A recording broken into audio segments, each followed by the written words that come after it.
So, people, welcome to Sonic Forces. We are going to be doing a fundraiser tonight. We are going to be raising money for the Gary Sinise Foundation for Veterans Day.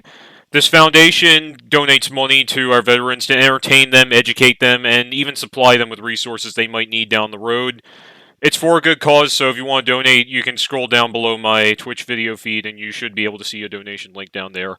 But joined by me tonight are Nigel the Nitpicker and PreStalnic, and later on we will have Mike Pollock. So if you want to hear Mike Pollock later on in the broadcast, you should be able to see him there. No budget, median games. Thanks, Jerry. Thanks for the well wishes. Thank you. So, why not we fire this game up, shall we? Yeah, let's do this. All right, so let's hop into this, Gray. Let's hop into this, Nigel, and eventually we'll have our special guest star, Mr. Mike Pollock. Oh yes. Well, just before we do, I need to adjust some settings on my game. I need to adjust the sound so that way it's not drowning us out. And absolutely loving that new hello, Alley1723. Yeah, hello everybody. Absolutely loving that new background design. 65. Yep. To quote Da Baby, let's go. Is the game audible, by the way? Yes it is. Okay, good. So, I know that Nigel and Storm might not be crazy about this, but I don't feel like we should experiment with sharing on Skype right now because it could eat up our assets, so it might be safe for it. You guys should probably play it safe and just watch the Twitch feed instead. I think, if anything, I have a lot to talk about with Sonic Forces because I actually do have a couple of...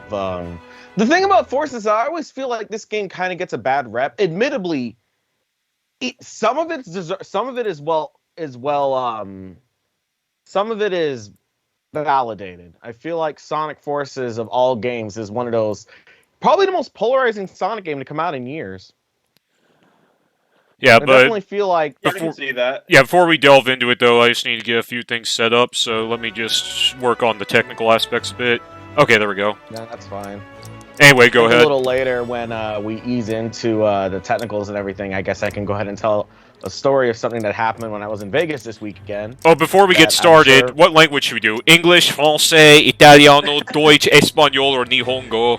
Italiano! No, that was a rhetorical question. We're sticking with English. Yeah, I was gonna say, since we do have the voice of Dr. Eggman coming later, we might as well have him in his native territory, which would be English. Yep. Yeah, and as I said, everybody, if you want to make a donation to the Gary Sinise Foundation tonight, there is a Tiltify donation link at the bottom of the video feed. Our troops would appreciate it. Yep. Maybe they'll even get a promotion. Well, we're up to 15 viewers already. Thank you, everybody, for tuning in. Thank you. Thank you so much, guys. So, I figure we'll get to episode Shadow, but we'll start with the very first stage, since that's sort of how the flow goes. Well, the thing is, canonically, you start with episode Shadow, because that takes place before the events. Oh, I know that, but I feel like it'd be a little better if we do the first stage so that we see where we enter in, but then episode Shadow will give us a short reflection of how did we get here. Oh, no, definitely. Promotion! It should also be noted for those who are unfamiliar with this game, or honestly just been, off the face of the internet for the past, 4 or 5 Sir years? Squirtle, thank you for the follow. Oh, thank you. Sir Thank you very much. Nothing in theater right now, so forget this. And by the way, since we have a celebrity working with us later tonight, we're going to try to keep this stream more professional than what we usually do. And because it's a because it's a charity stream, that's another reason why we should be a little more on the professional side. Thank you, budget. Thank you, no budget for the emote, or for liking the emote. Yeah, so for regulars who are expecting James Brown and Detective DD to come out of nowhere, don't worry, they've been banned. They've been shadow banned from the servers. They're not coming back. Until we go back to our general stuff, so it's just not going to be tonight. They have been banned to the Shadow Realm. They're locked into the Disney Vault until further notice. Why the Disney Vault? Because Disney are trying to get their hands on everything now? No, because Disney's... You know how secure the Disney Vault is? Very. You ever seen like, Song of the South? They don't want anyone to know that exists, including the famous nature documentary where they purposely let lemmings fall to their deaths. It's oh yeah. But alas, should we get rolling? Yes. We shall. We're going to start on hard because I've played numerous Sonic games before, but also, more importantly, if things get a little difficult, which I doubt they should because Forces really isn't all that difficult, but in case they do, we'll bump it down to normal, but we'll start on hard because we're hardcore. Let's go. Yep, let's do this. And I know we still have just under 4 hours, but happy Veterans Day in advance, USA. Yes. Happy Veterans Day to you guys in the eastern side. We have like another 6 hours. No, I'm sorry, 7 hours before we hit that point. But you know, the thing that I always found perplexing about Forces is that the developers really tried their damnedest to try and merge the story of the Phantom Ruby from Mania with this, when, as it turns out, this was actually in deeper development than Mania was. Mania took, I think, about 2 years. This took about 4 years in development. I could be wrong on that. Also, yes, no budget. It is the birthday of the Marine Corps today. That as well. It is the Marine Corps birthday, so happy birthday, U.S. Marine Corps. Oh, and we got an update coming in. Oh.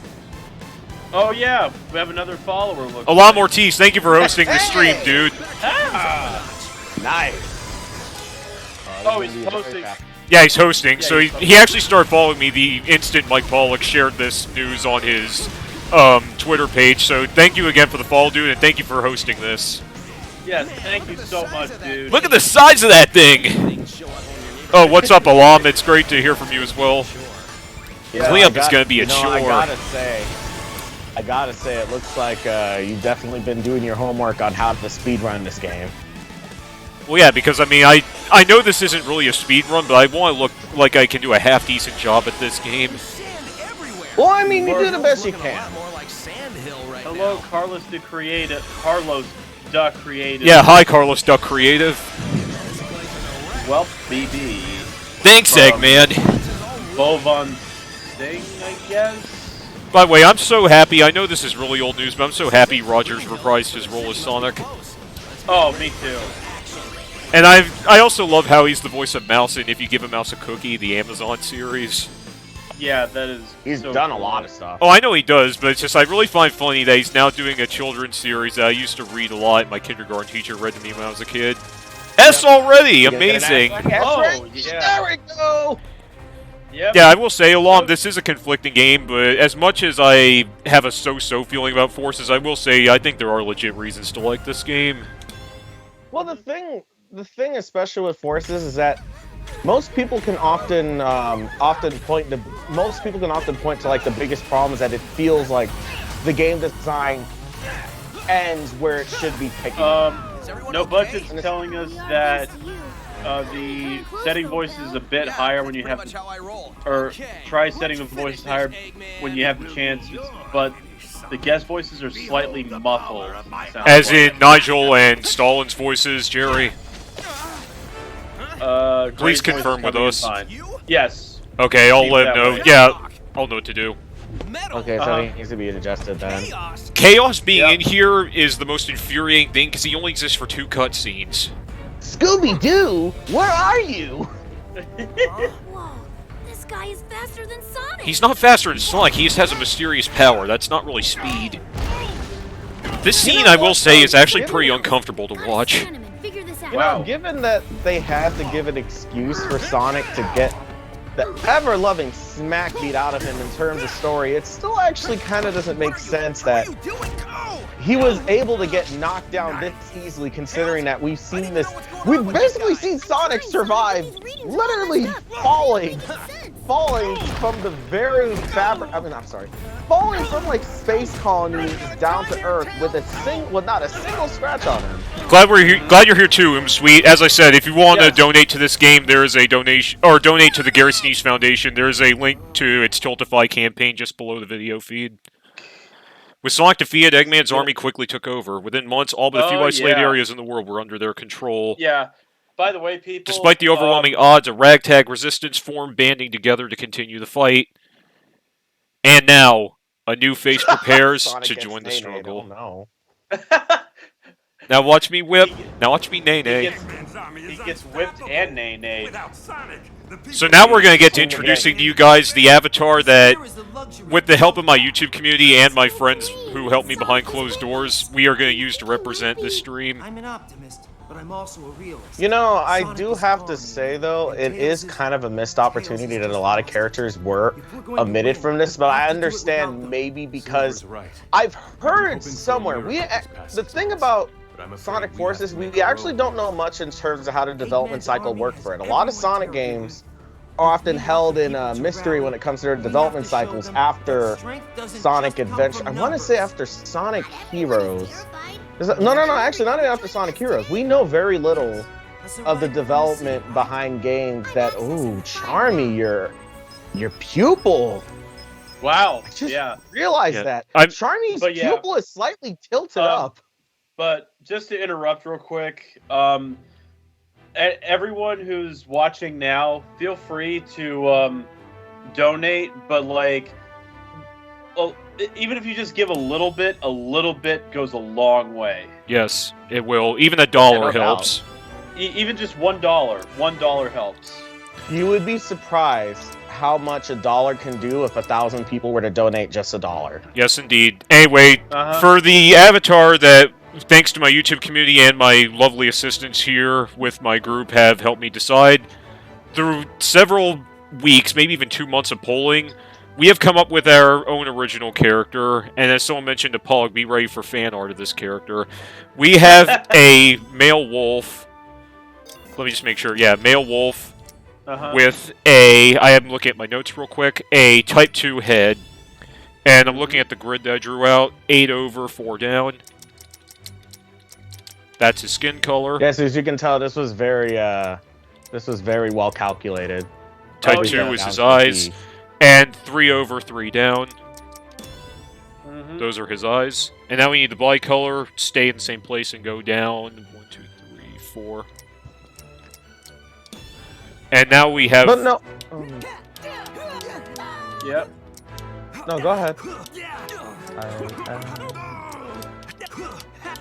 Voice 2. Did you have anything and else to victory say, Gray? poses. I'm just going over the different details before we continue commentary. Yeah.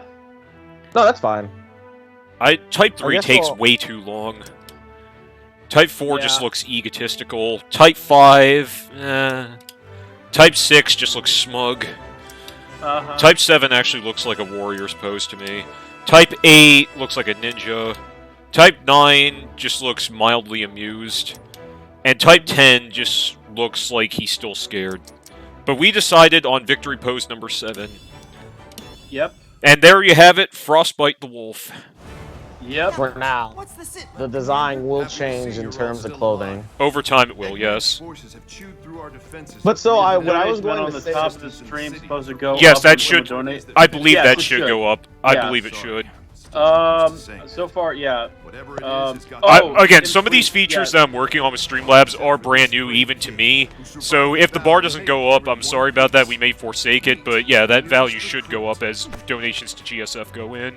Yeah. If push comes to shove, I'll go ahead and just go on Tiltify and check and see where we're at in terms of our current standing. Yeah, because Tiltify is the resource we're using for donations. For some reason, Gray, I can't even get to your specific donation. That's because I sent you guys the wrong URL, that's why. Let me correct that real quick before we do episode Shadow. Let me correct that real fast.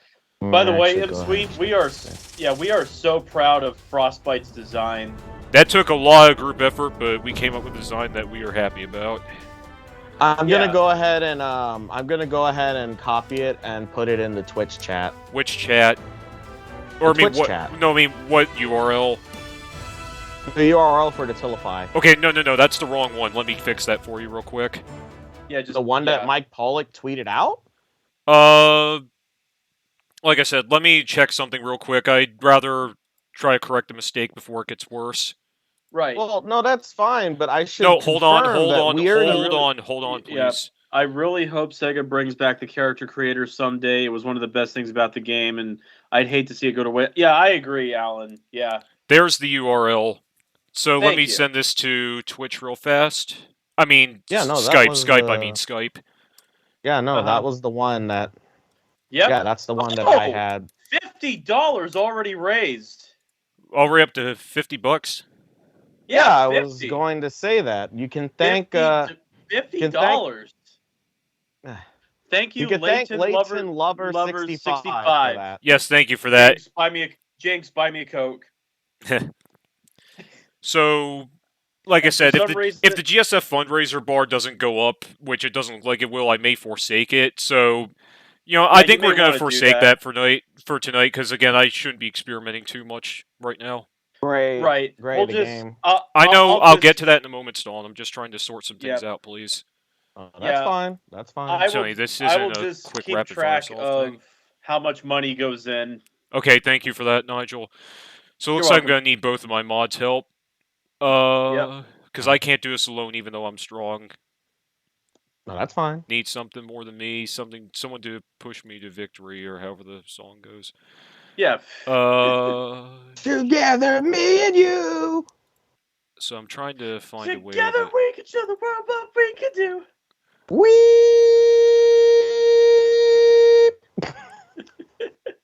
Another thing I want for the creator to come back, more playable species and more Wisp-boss. Yes, absolutely, Alan. Oh, yes. definitely. Oh, thank you for Budget hosting me, Media No Games Budget is now Media Games. hosting Thank you, my Jerry. stream Thanks with for one viewers. yes. Oh, thank you for thank you, hosting No us. Budget. Thank you for you. hosting us.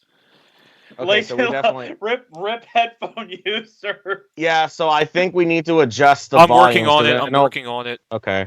Please, that's I fine. mean, I'm trying not to sound annoyed, but please just give me a little time, because there are going to be errors It's along fine. the way. It's no issue. That's all right. Thank you. No issue at all. So, does this sound any better, everybody? Please let me know. Yeah, your input is more than welcome. Oh, we got a new follower. Oh, hey! Somewhere beyond the sea, following him is Strahan. Sean I'm Play? sorry if I mispronounced that. Strahan Play. Actually, you know what? While we're at it, let me disable my screen again real quick, because there's something I want to do right now, as a matter of fact, just to help get things going a little more. I'm going to make a donation to GSF myself. You know what? I will actually do the same.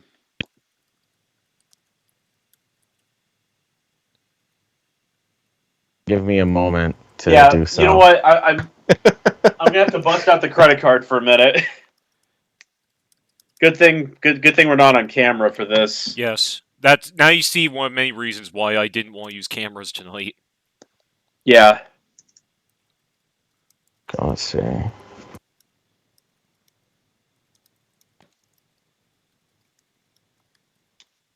Let's see. So as we're doing that, we might as well discuss the fact that Sonic Force's development history isn't all as concrete. We don't know much on it, and I think after Sonic Unleash is where the developmental side of things, behind the scenes stuff kind of gets a little disassociated. Like you'd have to basically look at stuff like Sonic Retro, a lot of developer interviews and stuff like that, just to kind of get an idea of the troubled development cycle that came with Sonic Forces. But I also feel... Thank you, Mystery Grill. Yes, thank you, Mystery Grill. Yeah, I'm especially annoyed that nothing was done with Chaos. That really annoyed me. Yeah. Well, I understand from a story perspective that Sonic games often don't really focus on the story as much as people are willing to believe. But yeah, because this game did have such a focus, like a further emphasis on the dark tone, they should have paid more attention to the story. But even then, I'm gonna say that the comics were able to correct these, but a whole lot better. Yeah, but that transcends to a lot of Sonic games, in my opinion. Mm-hmm. But honestly, this is just coming from someone who's played Sonic games since like 90. I want to say maybe like. Oh yeah, 96? Alan, we'll get to that cutscene fairly shortly. Yeah. Which cutscene? Not to mention the infamous cowering moment with poor Tails. That cutscene. Yeah. We'll the way that they assassinated Tails' character in this game is definitely a huge point of contention. I feel like a lot of what he did in Sonic Adventure 1 and 2 And that's it, because honestly, if we're gonna be perfectly honest here, after Sonic Adventure 1 and 2, they use Tails mainly as the genius. They don't really relegate him to anything else in the other games. The only time you see any significant change to his character is in Lost World, where straight up, Tails basically lashes out at Sonic for making him feel betrayed that he's going to Eggman to fix the problem, but you also understand that this is Sonic. Yeah, but you also understand this is Sonic trying to fix his mistake, because he's the one that let the Zeddy in control. And by the way, you know, I wish Sega would do more with the Zeddy. I know people really don't like the Deadly Six, but the Deadly Six they have potential to be great. I just wish they do more with them. I just don't like them. That's all I'm saying. Well, that's fine. To each their own. But there's one group of characters I dislike even more than the Zeddy, and that character those characters happen to be the Babylon Rogues. Breaking news! We just hit $100. Yeah, I donated $50, so and yeah, soon, soon it'll be $150 thanks to me. Thank you so much, everybody, so far for helping us raise. We're hoping to get to 2,500. Will we make it that far? I'm not sure, but we'll see how we go. Yeah. But yeah, so far we're at $100. So are we ready for the next stage, everybody? Actually, no, we gotta do episode Shadow. We gotta do episode Shadow. Oh, that's right. Yeah. So just for anyone who hasn't played this game yet, episode Shadow, while it's the precursor to the main story of the game, it's actually considered the extra hard mode, if you were to call it that. So and there it's only might be stages. It's 3 stages, but they're 3 of the hardest stages in the game. Yeah, they're annoying. That's saying a lot considering how short the levels are. Yeah. Shadow. And my payment is still processing. Oh, if the Tiltify pane at the bottom of Twitch is still loading, it may block the pop-up that'll lead you to the payment on PayPal. So open up that pop-up. There's a large-scale. I already did the PayPal thing. It's just it's processing my payment now.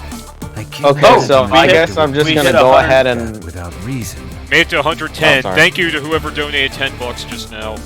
Yes. You're welcome. Thank you, Stalin. Was that you? Ah, nice. So we're at $110 so far. I mean, Duck. Yeah. Looks like this won't be a garden variety recon. Do it to it, Shadow. Feeling a little under the weather, so if my voice cracks, it's because I'm still a little sick right now. So am I. I'm actually getting over something too. Omega said the same thing. You two go together. Was that the scratch laugh? Cut the chatter. I'm on my way. You bet your sweet Bippy it was. Is that Goofy? I think Goofy and Ed are very. Goofy and Ed are very similar in their tone, but yeah, it was supposed to be Ed, but it sounds closer to Goofy. Don't worry, it's Goofy. Got it. Wow. My Nick Mignogna, who voiced Omega in this game. This is supposed to be. Yeah. Oh, wait, he's on. Gecko making a big scene. What? He's on the chat. No, Nick Mignogna. Vic Mignogna. Oh yeah. Wait, I was about to say. Hold on, we got Vic Mignogna in the chat. No. Okay, all right. The line scrutiny. And my payment is still processing. You know, it's fascinating.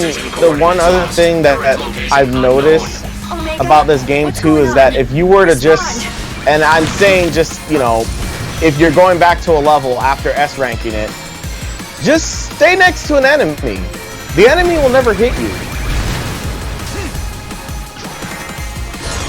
And there you go. You should be able to actually hold A. I have not played the episode Shadow stages since Stalin and his friend It's Mars were here over the summer, so that's why it's still going to take some time to get used to this. Yeah, but it seemed like Gray was doing a good job playing it, so I don't blame him if there are moments where it seems like this is actually a little more difficult than it is, because it does require timing, I'll say that. It requires timing, but there are moments where I feel like the game's control can often be the factor of mistakes, where the jump needs to be a little higher and a little more floaty. Okay, hold on, let me actually check and see what's going on with the chat, because I know that I need to look. There's going to be a bigger audience than usual tonight. Yeah, Alright. it already is. Like, it's already so big. Okay, so let me go ahead and go back. Beast. Return to the campaign. View the chat. I'm going to be using Tilify as my source, so I had if to the move comments come a little delayed, it's Because it takes probably time to why. process, that's why. So I had to move from Yeah. Edge to Chrome because being weird, so I missed what sounded like Gray giving a super heartfelt thank you. Yes. Yes, indeed. Yeah, it's probably best you go on something like Chrome or Firefox, because Edge is still in the development with Microsoft, because it's going to replace Internet Explorer, but it still has its issues. Edge is already there in Internet Explorer, in my opinion, but it still has some bugs that need to be refactored. Okay, so I Mystery see that says- Alan... Mystery Okay, says I'll that fix you may that want real to. quick. I'll fix that real quick. Yeah. I just saw You it. might that'll want to be turn down the perfect. game. Okay, alright. Yeah, that's fine. Let me just disable my monitor real fast. While Let's that's go going to on, Sir. Alan Gaiman channel notes, it's disappointing that these stages reuse the level designs from later, even though this is supposed to be a prequel. Like, Eggman's base is supposed to be the exact same as the city he destroys after ruling the world. Yeah, honestly, that is one of the big issues I have with a lot of the level design, is that they didn't make any new assets for episode Shadow where it really would have benefited, especially for like the first level. The second level, you could just make the argument that's the Phantom Ruby doing its beautiful plot MacGuffin thing that the Phantom Ruby is good at. But I'm not gonna act like, you know, the first level, the city being rampaged, these robots coming out of nowhere. They did note he was trying to still take over. It's just, he hasn't fully taken over, but you can still make the argument that it should look a little bit more like there's just not a bunch of destruction, but you know, it's the game story is not the big thing to. I would say that the game story is something to really not harp on, but let's face facts here. They kind of put the emphasis on it in this game. Most Sonic games know that it's the gameplay first, story second. You're not really. It's kind of like playing a Mario game for its plot. You kind of know what you're getting into. But, you know, with Sonic, I admit that there is sort of that factor where they're more ambitious, but I also feel like Oh, someone just donated areas. $20. Thank you to whoever that Oh. was. Ooh, Oh, that's and my payment went through. Oh, so thank you for the $20 donation, Nigel. I thought I put down 50 because it Oh. says 180. I see 130. Oh, no, it's 180. It went through. Yes, And we're up yes, to it went 35 through. viewers. Hey, thank you everybody for joining so far. Yes, thank you And so just a much. reminder, Mike Pollock will be on during the second half of this broadcast. He has something he has to do right now, but he will be on a little later. I promise you. Yes, we promise. So in the meantime, for those of you who are here, welcome to Gray Gorillas serving the Selfless Gary Sinise Foundation charity stream with special guest star Mike Pollock. Little later today, not right now. Yeah, I forgot. It's today for Stone because he's out in California. Thanks, Lieutenant Dan! Is that Gary Sinise? No, that was supposed to be Woody.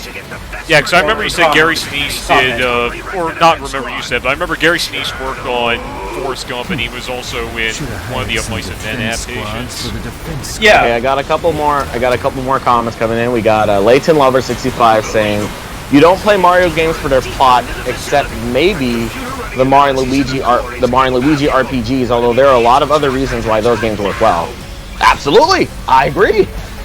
I definitely agree. By the way, Sweet loves your announcement voice, Stalin. Oh, thank you. Yeah. It's a pleasure to be on board.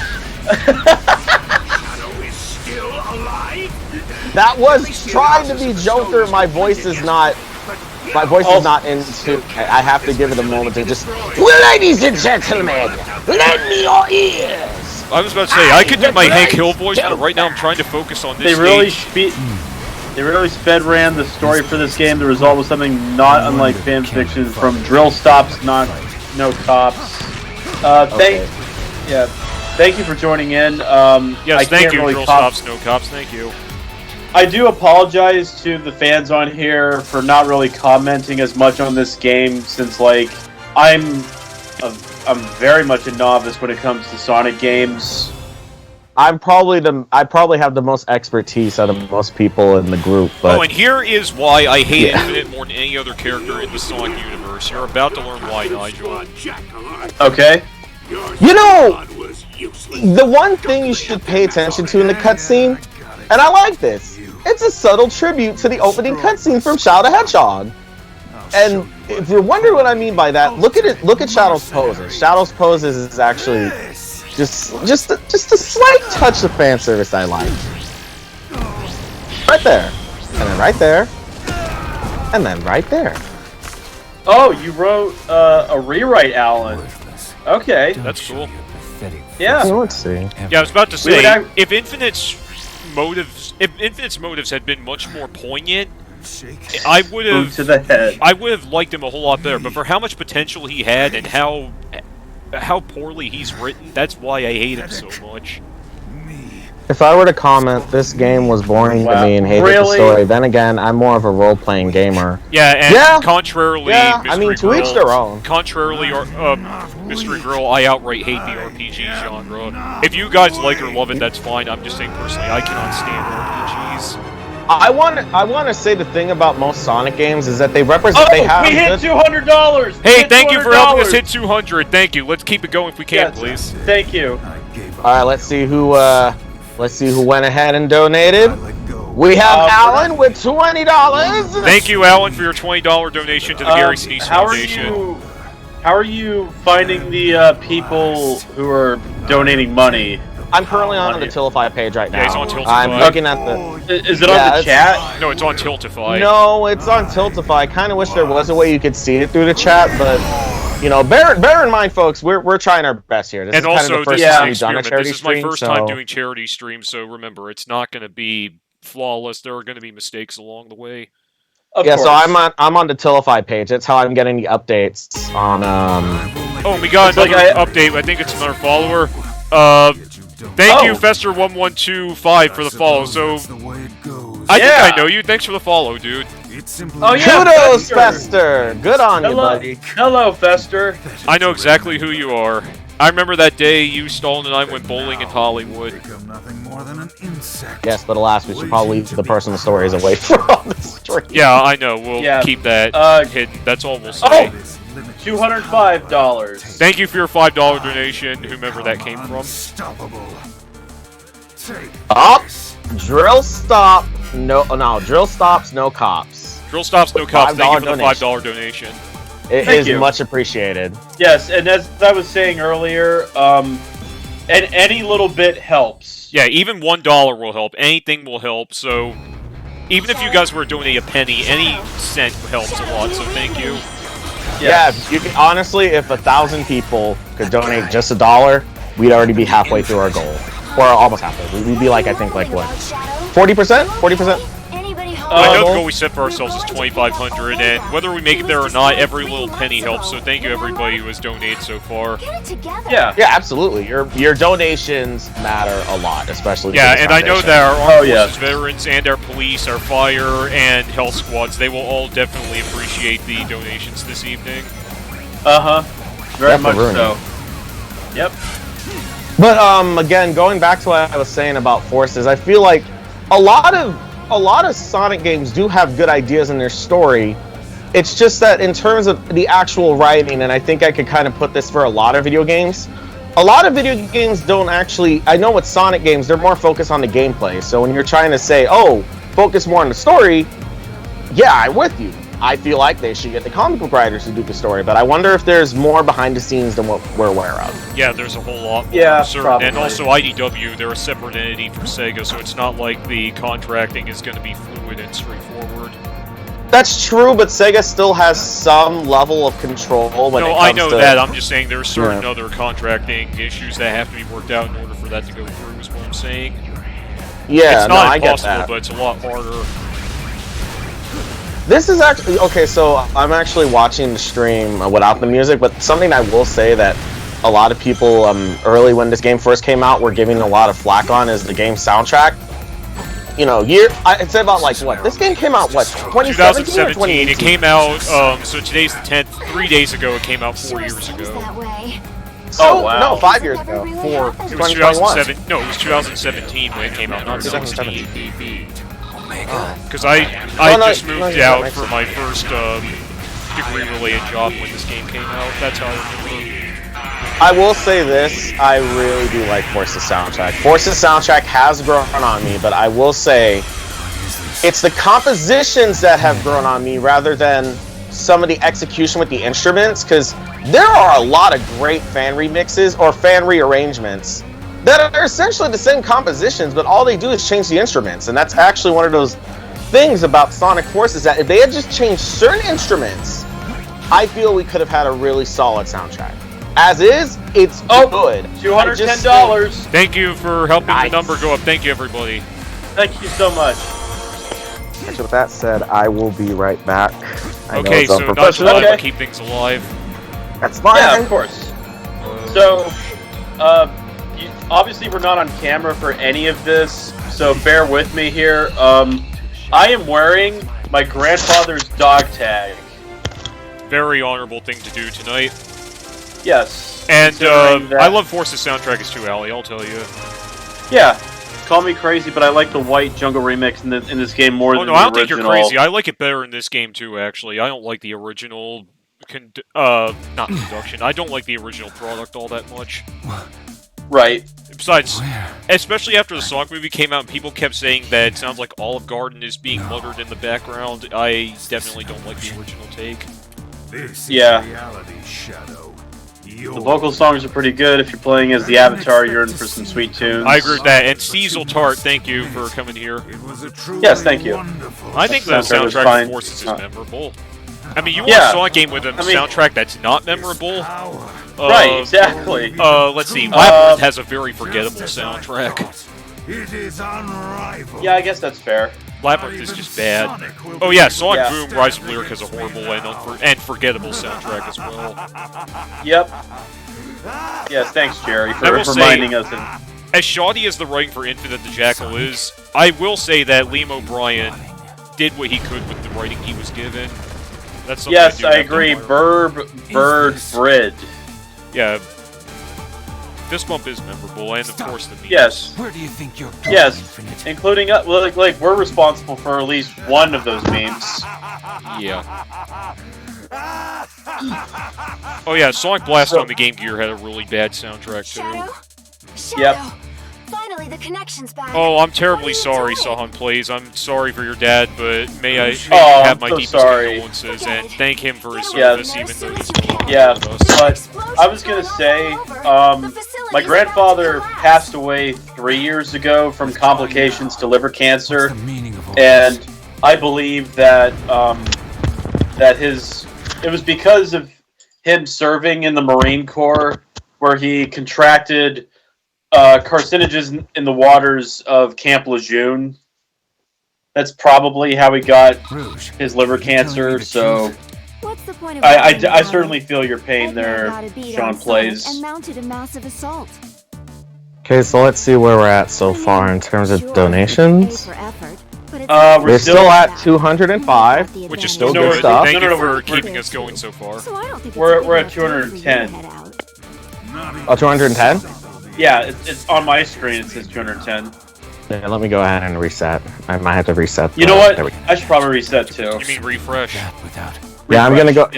Refresh, Yeah, refresh the Tilify page. Shadow, Yep, this is not and we're good. still at 210. Hurry, Yep. get Ah, your bag. $5 from Sea Salt. Thank you, Sea Salt. Yes, thank you for the $5 donation. Thank Oh, thank you wait, for supporting the Gary Sinise Foundation. I'm seeing the donations on the screen now. That's very Where? good to know. I don't see it all on the screen. We got 32 viewers. Doing pretty good Yeah, so we're up far. to 32. Thank Yeah. you everybody who's tuned in so far, and we hope you're looking forward to seeing Mike or hearing Mike Pollock later tonight, and for supporting GSF with That's us. pretty much how I roll. Yes. So let's see. Let's see what we have in the chat. 43 viewers. We're up to 43. Everybody, hello, how are you 44. tonight? 44. Hello. 44! You know what's better than 44, Patrick? 45. Chaos! But alas, for those of you who are joining, welcome to Grey Gorillas Serving the Selfless Gary Sinise Foundation charity stream with special guest star. Wait, In the night. Mystery, who are you gonna smack? Just us for making a SpongeBob reference? Okay, I guess. Yeah. And yeah, Alan, you're not wrong. Only half of these guys are relevant to the plot, and then by half, Yeah, I mean really? the half who come by. What are you? How are you doing? Hey, We have to watch- 2 of we 4 have to of watch- these guys are relevant to the plot. Oh no! There's an easy solution to this mystery. Just turn your volume down. Yeah, come on. I feel like all you need to do in instances like this is just, if you really want to, I feel like the only reason several of these characters were in here was just so that you could have everybody hyping up over the fact that certain characters coming back. Oh my god, I like that. Wait, no, hold on. Sea Salt Art says, okay, no, hold on. You know, I feel like you just need to go, Yep, that's me. You're probably wondering how I got into this situation. Okay, no. Since this is Roger Craig Smith, let me do my Roger With impression. Bob Let me see if I can do my Roger real quick. Yep, that's me. You're probably wondering how I got into this situation. What are you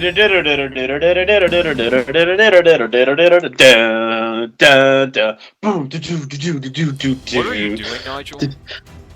Teenage Wasteland. Oh. Bob O'Reilly. it's Bob O'Reilly, but it's supposed to be do.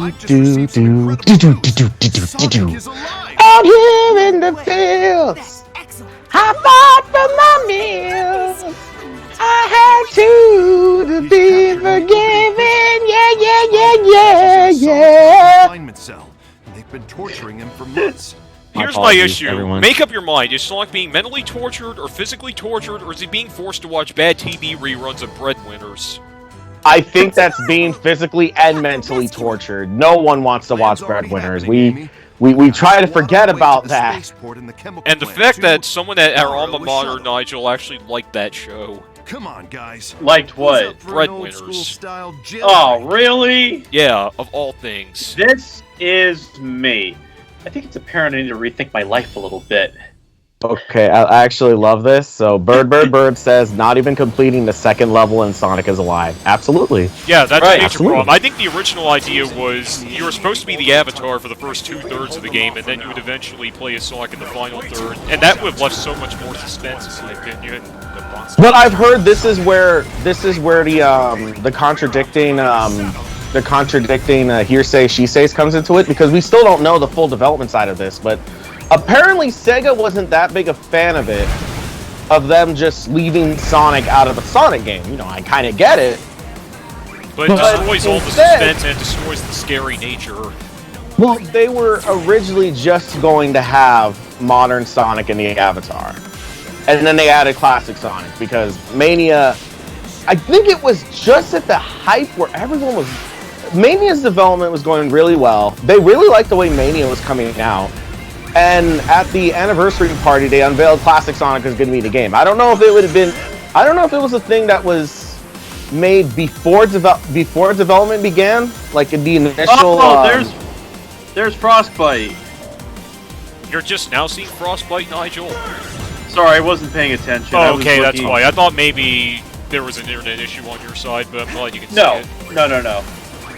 Okay, we have Bird once again with what if this was like Shadow the Hedgehog and Sonic was an ally like in that game. Okay, so Shadow the Hedgehog, I actually am one of those people that will slightly defend it. It had a lot of good ideas. I think that's the thing about Sonic games. They have these good ideas, they just need to refine them. And I feel like, you know, especially with Shadow the Hedgehog, that could have been a really cool concept had they just doubled down and just went to like the utmost extremes. Need a shuttle to get to Sonic in time.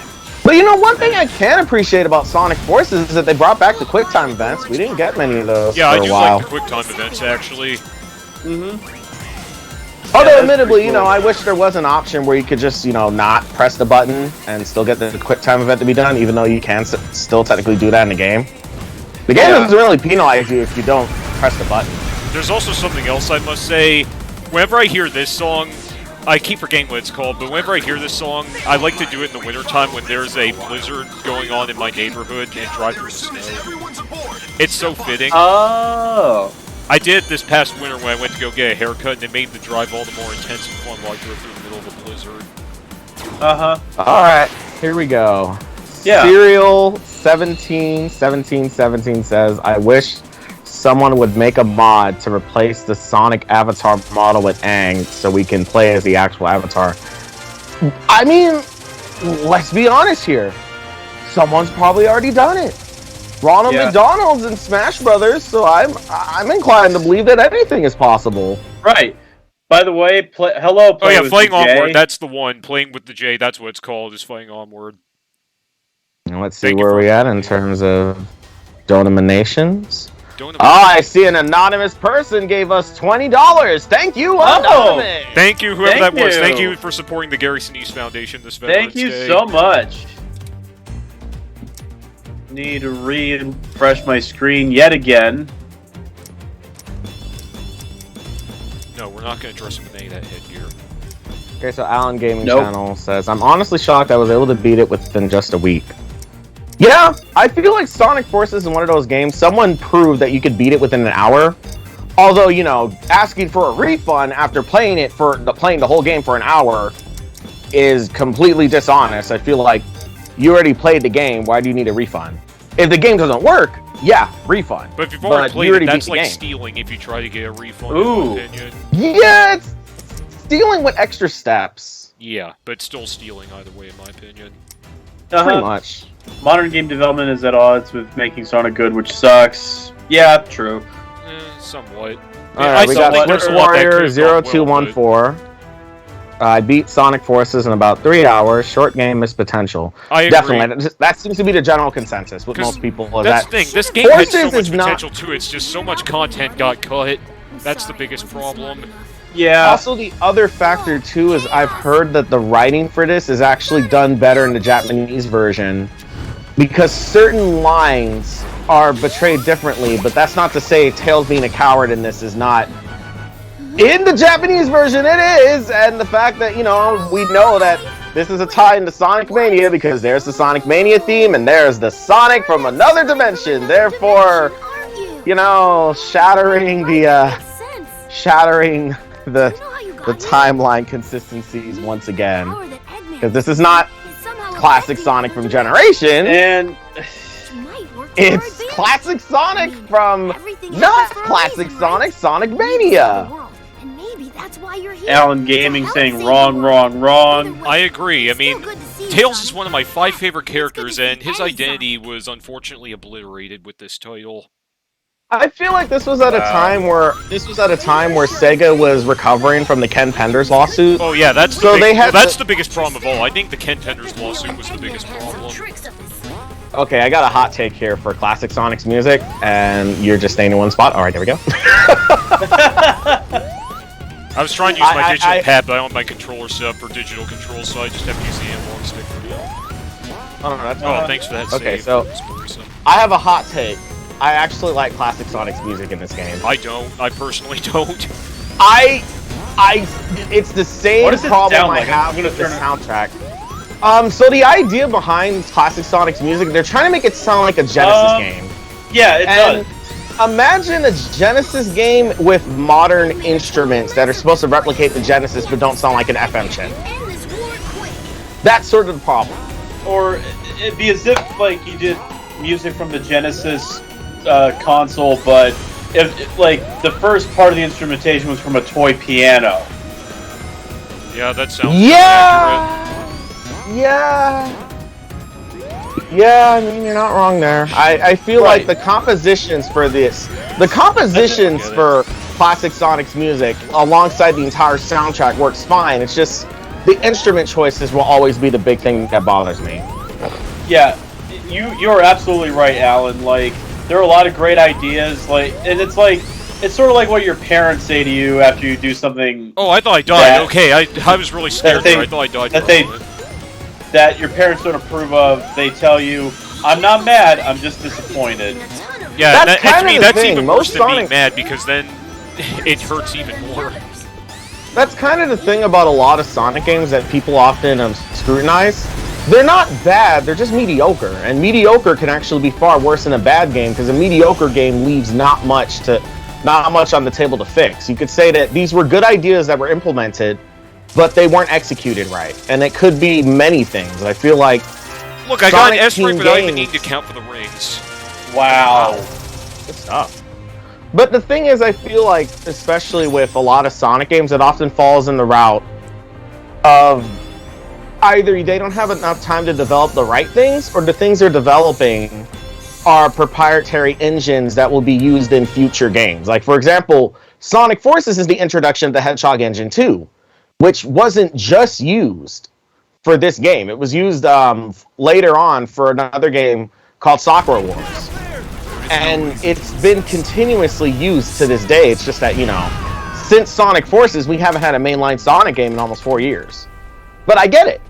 You want to spend that time to make a good game rather than a rush game, because unfortunately, that seems to be the continuous cycle, and it seems to just be more of like a business side of things that we may never know about until someone just comes out there and explains the process, so that you don't necessarily have to point the finger at anyone, but you could just say that it's an unfortunate matter of how the company managed it. But again, that's not to say that Sonic Forces itself is it's not inherently a bad game. There are people who are modding it to fix some of the problems of the game. I feel like if you get the team to fix that, it's great. Because a lot of Sonic games just need a slight retuning, slight more time in the oven, and you have something good. You don't have, it doesn't have to be this magnum opus. No. For every game. I feel like no video game is worthy of no video game is worthy of saying it's utter perfection. But you know, perfection is subjective. Yeah, you know, most Sonic games are still good. I'll go. I can't. This is Spanish from Adrian3824. Oh no, that's Portuguese. Oh, Portuguese. No, forgive me. Algumas cidades que gosto dos Estados Unidos eu soy do Brasil. So I guess I don't know Portuguese, but I guess that's saying something along the lines of I'm from Brazil, something like that. Alan, thank you for having me, and thank you for accepting my donation to the first stream. Yep, thank you. Yes, thank you, Alan. I'll make sure to wish Pollock the best once he comes on later, but thank you for the donation, thank you for tuning in, thank you for everything. Completely understanding, Alan. It's been a pleasure to have you on, and thank you for the donations. This is greatly appreciated. Thank you for keeping our country's military happy this Veterans Day, along with our first responders. Mm-hmm. Oh man, that's not good. Yeah, indeed. This is good, Vector. That's why it's Where's the current view count at right now? The current view count is 35. That's not bad. Ooh. Yeah, not bad at all. So in case people need a friendly reminder of what's going on here, he said the thing. He said the thing. War is hell. War is hell. War is not hell. War is war and hell is hell. And of the two, war is worse. I say we should probably go back to what Adrian3824 is saying. Unfortunately, none of us speak Portuguese, but we will try to translate as best as we can. I'm gonna have to use Google Translate for that. Yeah, I'm sorry. We're terribly sorry if we get the translation off on this. Yes, forgive us, please. Hold on. I have the translation up right now. Let me go ahead and check. Meanwhile, let's get started on Prison Hall. Let's go rescue Sonic. Some cities are like the United States, and I'm from Brazil. Okay. Oh, okay. I'm figured sure that that's not. Yeah, I'm sure that's not exactly one-to-one what it is, but we appreciate you being here. Yeah, we appreciate you. We appreciate our international viewers a whole lot. Yeah, definitely. Absolutely. Just as much as our American viewers. Uh-huh. Nigel, you want to go ahead and check and see? Ooh. Oh, yes. Bird. Okay, so Bird says, I love Prison Hall, I don't know why. Hey, there's nothing wrong with liking elements to this game. Again, to each their own. The thing about a lot of video games, especially with Sonic Forces, if you like this game, by all means, more power to you. Yeah, that's it's kind of in the same way. Yeah, it's kind of in the same way that a lot of people tend to scrutinize Sonic Adventure 2. They tend to critique it. Critique it, say it's like the worst of the worst. It hasn't aged well. But then there are people that enjoy it. And honestly, I'm one of those people that enjoys it.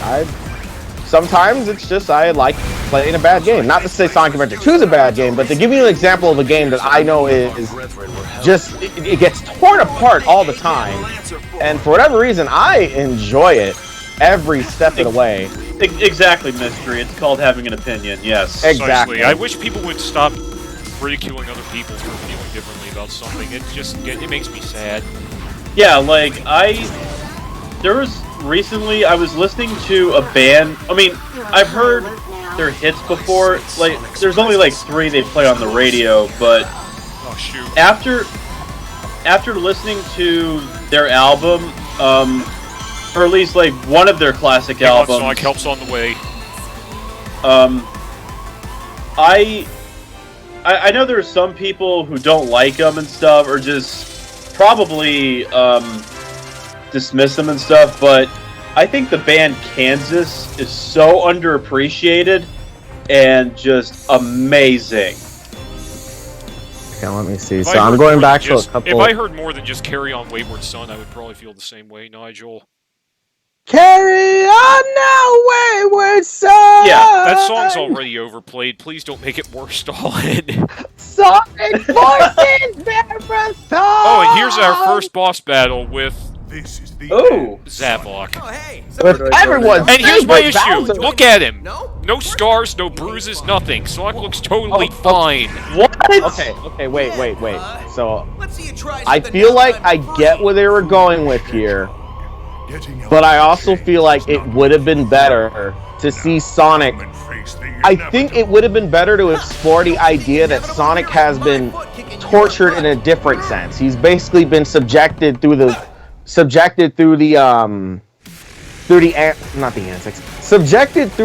powers of the Phantom Ruby, and therefore is more tired, but still his same character. His character never broke, but you can see that he's a bit more tired, a bit more antsy, a bit more like he wants to get out of here. But I think it's not translated well within the character. So I kind of get what they're saying, but saying the man's been tortured, you could make the implication that they got the information wrong. Like I'm talking about from Intel. Like intelligence got that information wrong, and Sonic's fine. Yeah, because he looks. So I can understand that aspect.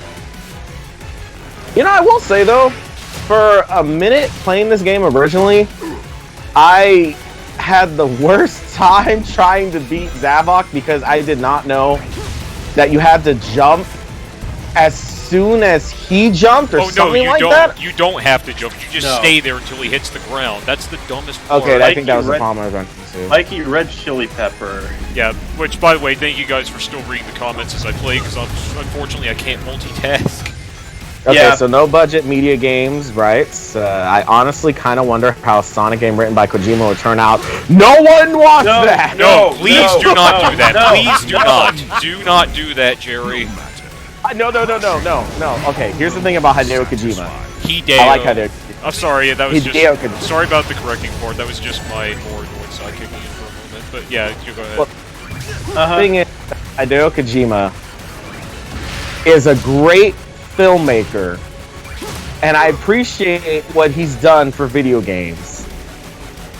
But having him write for Sonic would be the most balls to the walls, insane thing. And you know what? I take everything back. I'd like to see that. I'd like to see Hideo Kojima make a Sonic game, because I feel like that would be... I would just say like it wouldn't fit the element at all. Are you kidding me? Considering the stuff that's in Metal Gear Solid and Death Stranding, he'd be able to fit it in just perfectly. That's for everything you put me through, Zavok. Yes, exactly. Bring some chili dogs next time. Oh, first time chat. Ascendant Dude. Ascendant Dude, thanks for being here. And also, thanks for following me earlier tonight. Thank you. Yes, thank you. Ascendant Dude, right? Shout out Hedgehog Rebake written by Kojima. Yes! Zavok, it's nay-nay. 100% yes! 100% nay-nayed. Okay, we got Bird once again. Here's my theory for Sonic's torture. Before the pushback from the Resistance, Sonic would go insane from the cell and shackles because he couldn't run for even move around that much. When he heard of the Resistance pushback and went to his old self again. I can kind of see them writing that. I would appreciate them emphasizing it. Like, I don't know, maybe just explaining that through like a flashback or something. Maybe just a point where, you know, he doesn't have fear over Infinite, but he has fear over the fact that, you know, he doesn't know what the source of his the source of the Phantom Ruby's power really is, because given forces in the Phantom Ruby, no one knows who the Phantom Ruby is except for Classic Sonic, and even then, Classic Sonic can't talk in this, so It's time for running. it's kind of a moot point, and I always feel like Classic Sonic not talking is probably one of the weirder decisions. I get why they have it, but I always considered, the 90s was a fun time where Sonic was still trash-talking everyone, because remember, don't forget, in the 1990s, Kirby was trash-talking a tree. And I'm not making that as a joke. No, I know you're not. I know you're being serious. Kirby's Avalanche is a tree. But let's see. What's the viewer count like, Nigel? It is 32. So, for the 32 people watching, welcome to Serving the Selfless, the Gary Sinise Foundation charity stream hosted by Grey Gorilla, with special guest star Mike Pollock. Did you just say Gary Sinise? Yes, he did. Are you kidding me? I can't Wait, believe what's you the butchered that, pronunciation? dude. Wow. I'm sorry, but I'm bad with the pronunciation. Is it Sinus? No! Sinise! Sinise, okay. Gary Sinus? Foundation. It's really someone's nose? Are you serious? Achoo! I knew you were dumb, Storm, but I didn't know you were this dumb. Achoo! SpongeBob narrator. Oh, that's more like the Mermaid Man and Barnacle Boy narrator. Mermaid Man and Barnacle Boy, unite! Oh, monsieur, that was quite good. Gary Sinus infection, oh no. Oh, No. no! No, lordy, no. I don't do well in 35 viewers now. Eggman for putting me in this jam. We're going to be I see fluctuating that tonight, got but for bumped everyone up. who has tuned in and is still watching, thank you for being here tonight. Yes, thank you Eggate, very much. Eggate, I think, is another Mimi song like Fist Bump. I can kind of see where you're coming from with Eggate. Eggate, to me, kind of fits in the same route as when you're listening to something like, Around the World by Daft Punk. like Sand Hill, or whatever the name of the first stage. Yeah, The tutorial stage is. I forgot its name already. Yeah, bear in mind, I'm a big Sonic aficionado, but So am I, but there are even things I won't know. my memory truly is not the greatest when it comes to remembering the stage names. Like I can swim out into Which, I mean, I guess you could put at fault towards the fact that, this game kind of borrows 5 different set pieces and shares them amongst, I think, like 20 levels? What did you just realize, Layton? Can someone read Layton's message, please? I just realized, and as a non-Sonic fan, forgive me if I sound ignorant, how are these characters able to breathe in space, like without helmets and suits? Cartoon logic. Well, that's quite simple to explain. You see, It's a cartoon! land their shots. singing in space, la la la.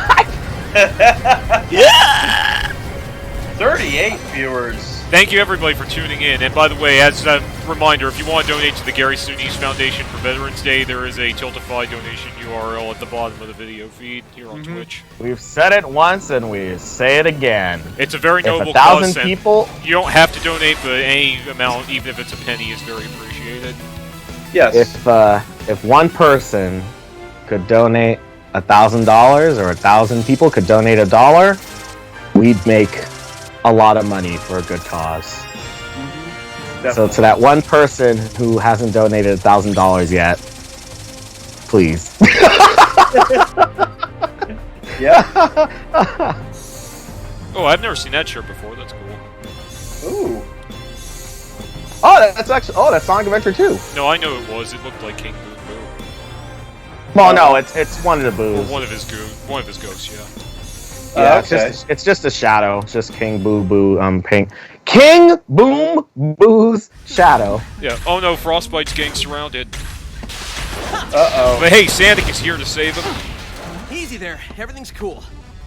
Are you Sonic. gonna rescue me? By the way, Roger, when is my autograph poster from GalaxyCon coming in? I know you sent it back to the guys, but I'm still waiting on it, Raj. Oh, sure. Don't bother to put ask that or against lie. Roger. No, I'm Sure, kidding. it's I'm just a kidding. shipping thing. Dude, I met Roger back in August. He's a really cool guy. I know he works hard. I'm just kidding around. I love the man. Oh, I love this. So That's a very solid point. The characters are able to breathe in space, but they drown underwater. Good point. You know, I never realized that until just now. Yeah, that's the funny. wow. You know, wow. Speaking of water, I have a very interesting story to tell. I feel like we have reached that time in the stream where I get to talk about the magical story of how I went to Vegas and I tasted the worst beverage known in the world. Beverly. Pumping out munitions for his war effort. Yeah, so okay, so I should probably open up with a little bit of a thing. So for a while now, I went to Vegas for a business trip, and we went. Me and a few friends went to the Coke factory in Vegas, and their international coffee. I'm sorry, international cola bar was open, and so they introduced their little international drinks. We have a couple of them. I'll go ahead and name them off top. Well, I have based off the little card. They have it as like tastes of the world. And so you had, so for example, you had drinks from Peru, like Inca Cola. You had Kiss Strawberry from Panama, Vegeta Beta from Japan. And I don't know what they're saying about that, but I'm pretty sure that has nothing to do with Vegeta being a beta male. I hope not. But the two drinks especially that caught my interest were $220. Hey, whoever made that $10 donation, thank you very much for the $10. Who was that, Yes, Nigel? thank you very much. That was... it's not showing right now. Refresh the page, maybe. Yeah, I'm gonna refresh it. So just continuing from this story, I came across... No, we are not using that bodysuit. No. No. Under the sea! No, that's even... The blue one looks even worse. Oh, no, the green alloy is the worst. I think Sweet gave the $10 donation. Sweet, thank you for the $10 donation to the Gary Sinise Foundation.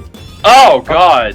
Okay, so two of the drinks that really caught my interest were Beverly and Smart Sour Plum. Smart Sour Plum is a Chinese soda drink that Cola distributes, and Beverly is an Italian drink that Coca-Cola distributed. I'll say this. Smart Sour Plum is... If you've ever tasted barbecue sauce, that's all it is.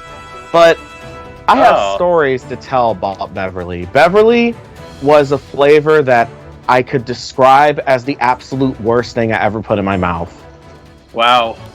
And I don't know how it works, but it got better with time in that it tastes even worse with every flavor, every tasting. It was to a point that I had to buy more and bring it home.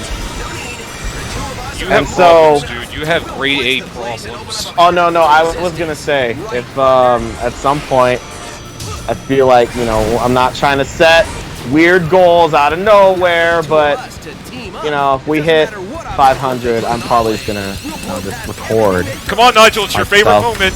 Double boost! Seduced! Together we can show the world what we can do. You next to me and I'm next to you. Push me on through until the battle's won. No one's gonna give a thing to us, and in each other we put our trust. Standing united after the fight has won. You know what, Nigel? I gotta say, you've actually gotten better at singing Fist Bump throughout the year. What was that, Gray? You've gotten better at singing Fist Bump throughout the year. I'm not gonna lie. Thank you. I'll try to belt it out, but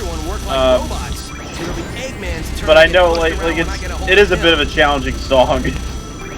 I mastered it after listening to it some like 20 times in a row while on a car ride or during a drive. But so just finishing up what I was saying about Beverly, I can say that it is by far. You may want to stop singing because it's not in sync with the stream, and it's Yeah. Oh no, yeah. No, we're it's fine. I get it. Right. We get it. Yeah. Watch that be an S rank without even needing to count for bonus points. And I did that in less than 90 seconds. Double boo boo. Hey, boo boo! Oh, no, a double boo boo is what you do when you don't do the double boost. It's when you just let the timer run out. Hey, and that's an S rank. You wanna go do the double boost? Let's go fight that Dr. Park Ranger Smith! Count me in, Yogi. That Here we go, little buddy. Double boost. Oh man, I've forgotten what working with Stalin is like. Oh Lord! Hi, Goofy. Golly! Crocs?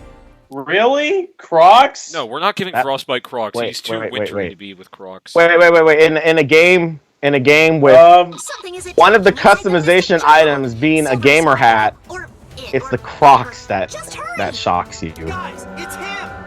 It is. Jerry, It is the why Crocs. did you have to I'm bring looking up that forward to a disgusting second dressing round. soda? Why? That soda Although- tasted like Oh. butter that was melted with rotten garlic. You know? Also, You know, I don't know how many voices we all can do.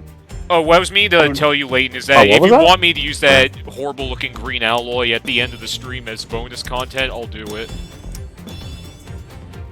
How many voices can you all do? Ah, that's a good question. Off the top of my head, give me a request. I might be able to do it.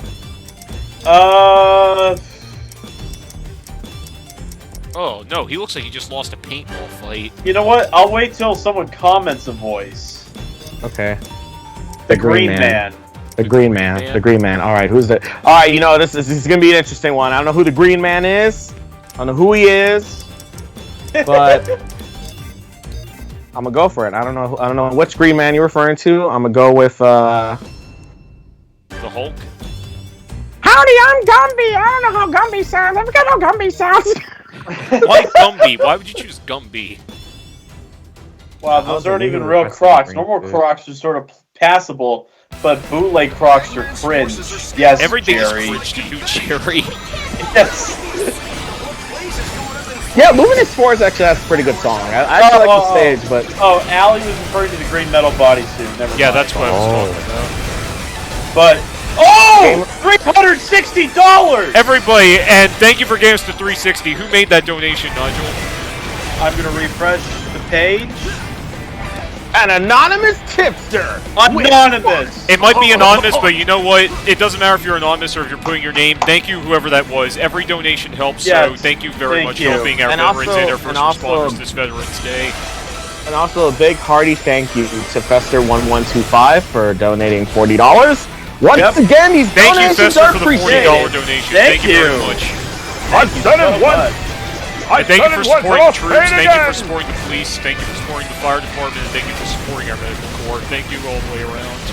Yes, thank you so much. I've said it once and I'll say it again. If you want to donate to the Gary Sinise Foundation, did I say it right? Yes. Yes, you Denise. did. Thank you. Please go ahead and look at the Philippi page. I think we're probably going to have to show them what the Philippi page is, because I don't think anybody knows where it is right now. Yeah, you can share the donation URL in the chat, Smallwood. Yes, we Okay, can. cool. It's Good. below the video feed, but in order to make it a little more easily accessible, be free, or feel free to share it there. Oh, look, it's a Cobra. Oh, don't worry. I got this handled, everyone. Uh-huh. Alright, here you go. Hi, Mario. Fine. Here we go. Oh, come on! Mamma mia! I know all three of these guys in real life, so I can tell you that I can do a decent amount, and so can Nigel and Gray, but Stalin can do an infinite amount of voices. Yes, No he pun can. intended. Oh. Infinite Yes, amount. Leighton, I can't do indeed. an infinite amount. Or at least, I like- said infinite. Oh, you know what? I'm gonna have to. I want to do this voice for Mike Pollock soon. Well, once he comes on, but I can do a mean Vector impression. Oh, Mike Pollock, You by the guys way, will- it's 9:14 p.m. Eastern Standard Time. Mike Pollock should be on around 10 p.m., so about 45 more minutes till he shows up. Yes. So if you guys Make want sure to I'm hear, looking if you guys forward want to to hear him, he'll be available within the hour. Okay. Pink Chow I guess I can wait a backpack. little. Pushing on till battle's won. Together we can show the world what we can do. Gee, it sure is boring around here. My boy, this is the this piece piece that is what all true developers strive for. Developers. Well, you know, Steve Ballmer said best. Developers. Developers. Thank you, Steve Ballmer. Finally, some representation for the Chow community. Yes, indeed. Blaze the Cat is best character, hands down. Fight me, I dare you. I'm gonna go back to this. I'm gonna go back to the stream chat in a second. I'm just could someone, Nigel, could you please send the Tilify link? Because yes, I will. Yeah, please please share put it in the Twitch chat, in please. case people want easier access and don't have to search. In case anyone wants to donate, here's the link. And here's my debut in the comments section. Yes. So follow the URL that Nigel 10 Nitpicker just shared, and you should be able to donate to the Gary Sinise Foundation. Nigel 10 Nitpicker. Nigel 10 Nitpicker. And here we are with a scene that I wish. I don't know. I wish you could play a Silver. I think Silver would have been very interesting. It's also below the stream. Yes, it is also below the stream, but the URLs also make it a little easier. Yeah. Actually, considering Back that from the Silver dead, is he the never only died. character. Don't you know that he never died? Don't you know Eggman kept him alive? Yes, Well, exactly. This is where the writing just kind of falls apart. But you know, let's not. Let's not fight. Yes, exactly. I would like to see what Infinite would look like as a Kamen Rider character. That actually would be pretty cool to theorize. That actually is pretty cool. Well, I practically think his design is a Kamen Rider design. Like, I'm not saying directly derivative of Kamen Rider. It's just the one thing I'll give Infinite. I may not like the fact that he's just Mephiles 2.0 with less development, but his design is cool. I like his design. And also, his theme song, as overdone edgelord as it is actually pretty sick. I'm not gonna deny. When everything you know has come and gone. Speaking of come and gone, that cutscene is come and gone. Here's the boss. Here's dance party music. Hey, you know what? Sonic Forces really does have a good Sonic Forces would make for a good EDM soundtrack. That's kind of why I understand why they went with the choices they did. Because if you were to look at it as an EDM concept album, yeah, it's good. But EDM is always going to be up for debate as to how solid you can make an EDM album. Because you could definitely see that influence. You could definitely see more of that sort of like the club night rave type of stuff. That stuff you would hear in the days where Skrillex used to dominate the radio and everyone just wanted to do dubstep and drops and whatnot. Oh yeah, we knew about the beat outfit in this game, Fester. Yeah, I was about to say. There's still a way for you to get that outfit if you were to just buy the deluxe edition. On PC, you're still able to get it. You're just not able to get it as a separate. You're not able to get it as a separate purchase. Speaking of separate purchase, anyone want to talk about Supersonic? How for a hot minute Sega was almost about to charge money for Supersonic. Infinity Gangnam Style. Sonic Gundam style. Infinite Gundam style. Do. By the way, Infinite, ready to give up? Yeah. Like the little, not gonna say the word here now. Yes. I do find it fascinating. Go down, that loser. You're doing this stage on a giant snake. Yeah. That's pretty psychedelic there. I will teach you to hold that tongue. I'm not gonna lie. Feel bad for that snake. 39 viewers right now. Thank you everybody for tuning in. Yes, thank you. For those of you who are just tuning in right now, welcome to Grey Gorillas, serving the Selfless Gary Sinise Foundation charity stream with special guest star Mike Pollock later tonight. Not right now, but later tonight. He'll be on in about 40 minutes, last I checked. Yeah. Yeah, he should be on pretty soon. Yeah, Infinite's logo. Well, his symbol, the symbol they use for Infinite is under his boot. It is a nice detail. The nice detail they have. I just wish that they do more with. I don't know. I wish they did more with Infinite in this, or maybe a future game. Maybe Sonic Frontiers is gonna focus on it. Who knows? Really wants to see the Persona outfit. The funny thing is, the Steam version Mystery Girl does not come with the Persona outfit, so unfortunately, you're gonna have to yell at me from a distance. I think it's if you had the digital deluxe edition, it would come with it. Well, the thing was, you want to know how I got Sonic Forces on Steam? Go on. So, when the Sonic movie was coming out in February of last year, the weekend before it came out, the Sonic games were Sega was having a big sale on every Sonic game on Steam where you could get something like 75 to 80% off everything, and thanks to that, and a gift card that Bloody Boy had sent me for Christmas, it cost me $0, even though I only would have had to pay something like $1.99 or $2.99 for the game itself. Yeah. So yeah, I got this game for free because of a discount and because Bloody Boy technically made a donation with a gift card. So Infinite is Goku Black. Yeah. I guess so. Yeah, that's pretty much it. Yeah. Except, By the way, after this next stage, I'm probably Infinite's going not trying to. Yeah. I'd say in terms of. I wouldn't doubt Infinite would. I wouldn't doubt Infinite would also be a deadbeat father. A horrible father. Well, no. Goku Black in Dragon Ball Super was basically it was a Supreme Kai, named Zamasu, who wanted to basically just become the strongest being in the world. So he took over the Goku from their dimension and then just became a god, quite literally. Oh, if we defeat Eggman, this war will be over. And I thought it would still go on even after you defeated him. And if we can figure out the I pre-ordered this game. At least my Switch controllers looks all right. Hey, the sensor's picking up Eggman. Let's But yeah, they're referring. I'm sorry. I'm gonna just say, sweet. Yes, is referring to the controller skins that would come with either physical copies you get if you pre-order. Yeah, actually the skins are nice. I actually appreciate what they did with the 360 skin, especially because not the 360. I'm sorry, the Xbox One controller skin. Yeah. After I saw Frostbite's outfit, though, oh my god, does he look awesome. He's going to look even better, because we have final outfit when I first recorded the footage back in June, but, what am I trying to say? Oh yeah, with the tiki hat? No, not with the tiki hat. You're going to see what it is later. The final outfit they has will actually look pretty relevant to what we're raising money for by the time we get near the end of the game.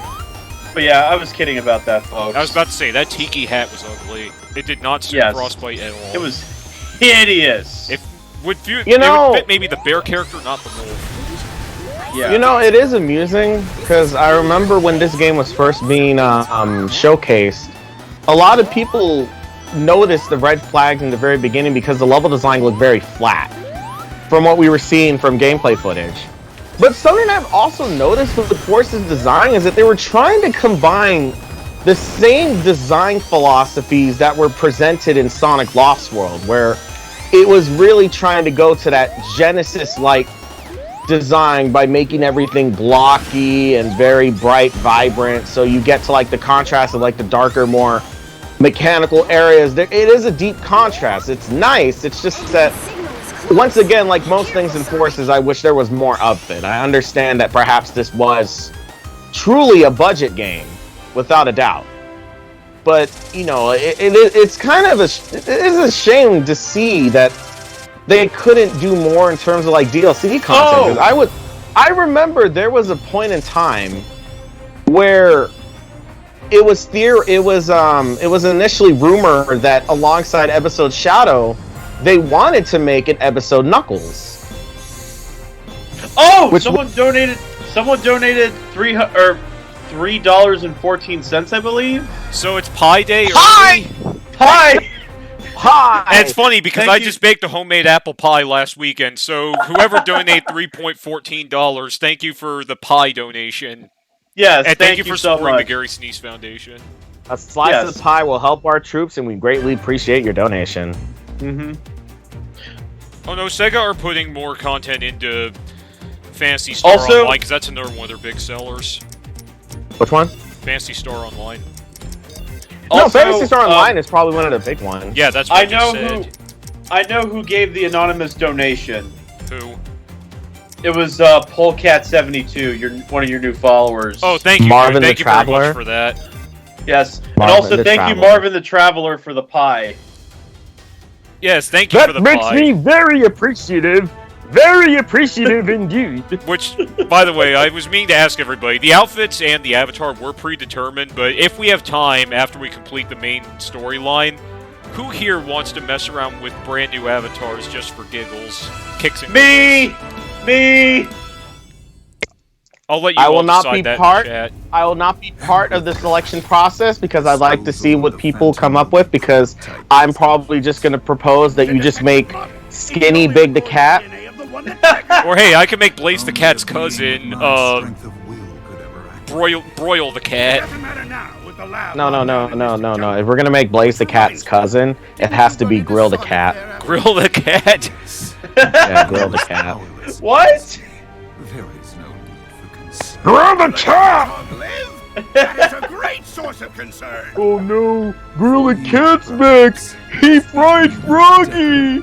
No! You don't fry with a grill, you grill with a grill. Okay, then fine. That's Big the cat. That's Big the cat's cousin, Fry the cat, because it would also be fat like Big. You know, I gotta say one thing. Of course. You don't grill with a grill. You don't even use a grill unless you got propane. That's not what Hank Hill says. You don't grill with Yeah, a grill. I'm You aware. grill with My a fryer voice is- because fryers use propane. Now listen here, Bobby. I can't do it. My voice is Listen still here, kinda Bobby. cracked. You better donate to the Gary Sinise Foundation, because if you don't, I'm gonna kick you right in your butt. But Dad, that's not what you say. I don't care. I'm trying to make this a professional live stream, and now I'm gonna go back to talking in my regular voice because I can't keep that voice up forever. Hold on, can't you see this is a charity stream? You can't say bad words. That's right, Goofy. Don't you dare. I wasn't gonna say anything. I didn't say anything. And here we are to the boss that... Actually, you know what? I like that it's a fake out at first. Wait, where? Oh, okay. I like that it's a fake out at first, and then you get to this point, and I'm pretty sure I'm very far behind in the stream, but the egg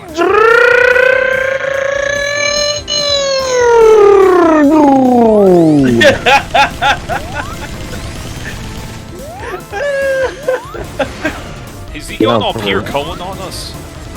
Wow. So, since we're at 363 and 14 cents, I'd have to say, I'll have to get myself a promotion! A promotion! Who can do the best Donald Duck voice?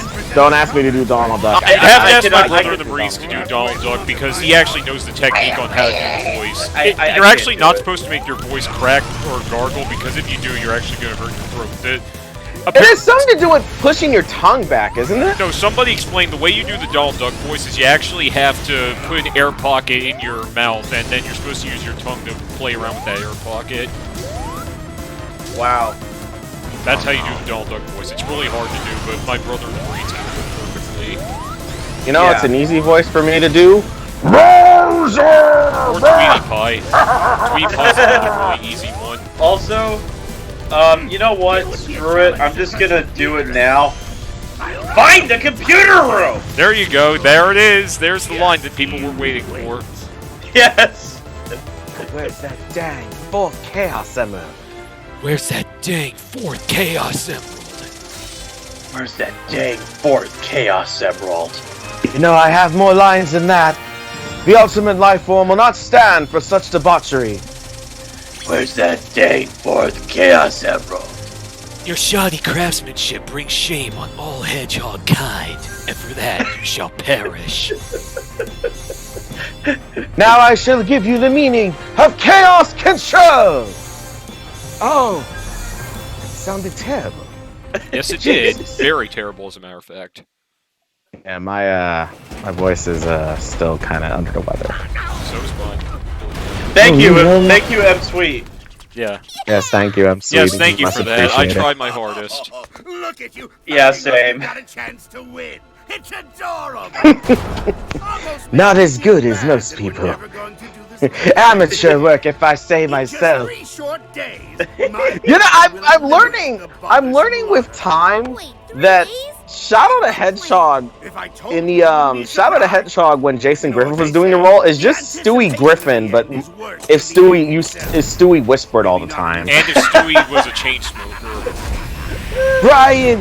Brian, I don't know what's happening, Brian. That's not Jason Griffith's Sonic voice. Hello, Jason Griffith... why my name is taken? Why I my... love your using... That is a fantastic alias. That is the greatest alias I've come across in a very long time. 5 stars. 5 stars. 5 stars! The only way to make that name work whenever you're reading out a comment is just... Why is my name taken? I can't believe this is real! That's a highlight for a charity stream. That's a big-time highlight right there. Yes. Okay, before we resume, there's what Frostbite looks like for now, and I'm going to get a quick drink of water, so Nigel, Stalin, you keep everyone entertained while I get a swig of H2O. Alright.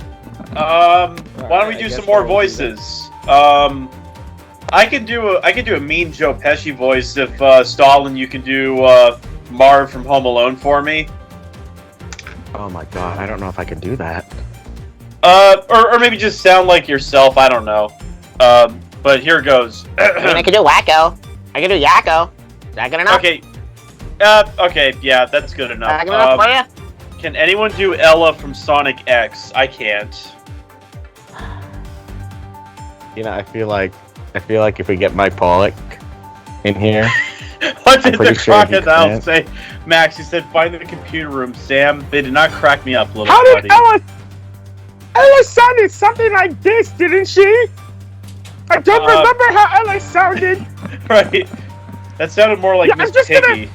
We're just gonna go with Miss Piggy. No, that's gonna be better. Okay. Anyway, Miss Piggy, here we go. Alright, here's my Joe Pesci imitation. Merry Christmas, little fella. We know that you're in there and that you're all alone. Yeah, come on, kid, open up. What's inside my wardrobe? It's Santa Claus and his elf. Santa Claus? We're not gonna hurt you. No, we got some nice presents for you. I got some choice words for him. Be a good little fella now and open the door. Bang. Open the door? What do you mean open the door? I need to fight Santa Claus. Man's army has broken through. They're in the city. We need to get these people out of here. That Santa Claus is not going to be able to listen to my complaints. Wait, Mike. Okay, Mike is in Mike Pollock. That was I'm truly honored. I'm truly honored to be compared. Man, No. M Sweet said that's why I said Ella because Mike can do her voice. I was at first surprised. Mike. That was Mike Pollock voicing. Yeah, Ella that's what Sweet just confirmed. Okay. By the way, only 28 minutes till Pollock comes on, so we have less than half an hour till he makes it. Yes. Theoretically. Yeah. And So people excuse me, Santa Claus didn't give me what I wanted for Christmas. Christmas hasn't happened yet. That's next month. No, it was last year. I wanted a high-quality chocolate bar. This man gave me a fruit salad. Speaking of things no one asked for Christmas, last Christmas, for Christmas Eve dinner, someone brought a Yule log, and the frosting tasted like Colgate toothpaste. Oh, really? Yeah, it was not very good. Oh, man. I like mint, but when it tastes like Colgate or Crest, it's just not that good. Same. I'm, like, as far as I'm concerned, like, I only like mint when it's on gum. Like, I don't, like... It's good in ice cream, though. Yeah. Like, it depends. Like, as long as it's subtle and not, like, that obvious. To the point where it burns your mouth. Okay, so that, or if it's just obnoxious. Oh, and real quick, sidetrack and conversation. This is probably my favorite vocal theme in the game. I love the Park Avenue theme. Frostbite is really looking great. He actually looks like a soldier. Yeah. So going back to where the comments were, I see that I see that Bird noted that there's one section in Park Avenue that fits Sonic more than the Avatar, the big jump in the middle of the stage.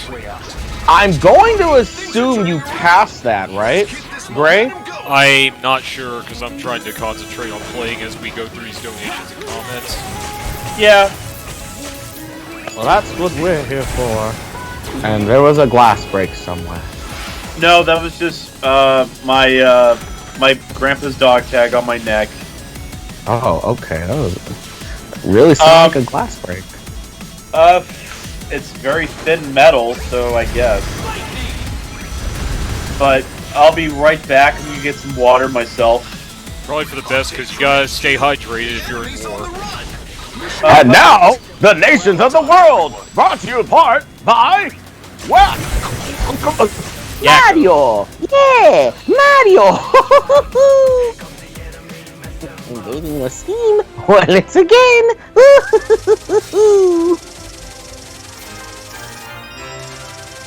Maybe I shouldn't. Maybe if someone asked me to do it, I'll do it. I don't think I want to do it. No. Nothing good. Nothing good for me. Oh yeah, this is happening. Hey, we got a gold medal of honor for the wolf. That's good. You know, I'ma just do it. I'm going to do it anyway. Alright, here we go. United States, Canada, Mexico, Panama, Haiti, Jamaica, Peru, Republic of Dominican, Cuba, Caribbean, Greenland, El Salvador, Puerto Rico, Colombia, Venezuela, Honduras, Guyana, and still Guatemala, Bolivia, and then Argentina, and Ecuador, Chile, Brazil, Costa Rica, Belize, Nicaragua, Bermuda, Bahamas, Tobago, San Juan, Paraguay, Uruguay, Siniram, French Guiana, and Guam. Cereal, you have the perfect reply to Stalin singing. Yeah! Norway, Sweden, and Finland, and Germany now in one piece. Switzerland, Australia, Czechoslovakia, Italy, Turkey, and Greece. He did. Poland, Romania, Scotland, Albania, Ireland, Russia, Oh Bulgaria, man, Saudi oh Arabia, man, not oh Hungary, man. Cyprus, Iraq, and Iran. Syria, Lebanon, Israel, and Jordan. Above Yemen, Kuwait, and Bahrain. The Netherlands, Luxembourg, Belgium, and Portugal, France, England, Denmark, and Spain. Stop for singing. I'm tired. Oh, mamma mia. Hey, Mario, want me to take over? Yeah, Luigi, take over, please. Oh, yeah, here we go. Okay. India, Pakistan, Burma, Afghanistan, Thailand, Nepal, Bhutan, Kampuchea, Malaysia, and Bangladesh, Asia, and Korea, and Japan, Mongolia, Laos, Tibet, Indonesia, the Philippines, Taiwan, Sri Lanka, New Guinea, Sumatra, New Zealand, Borneo and Vietnam, Tanzania, Malacca, Uganda, Angola, Zimbabwe, Djibouti, Botswana. Botswana, there it is. Mozambique, Zambia, Swaziland, Gambia, Guinea, That's what you do in your free time? Yes, it is. Suriname, Lesotho, Somalia, Togo. I can't do this, Mario. Fine, let me do it. Who invited Bowser in here? I did not invite the Bowser. Bowser, you do not come back here. Yes, this is the kind of stuff we do in our free time when we should be working, like we're doing tonight. The Spanish Sahara is gone. Niger, Nigeria, Chad and Liberia, Egypt, Sudan and Gabon. Tanzania, Somalia, Kenya, Tanzania, Somalia, Kenya, Mali, Sierra Leone and Algiers, Namibia, Senegal, Libya, Cameroon, Congo.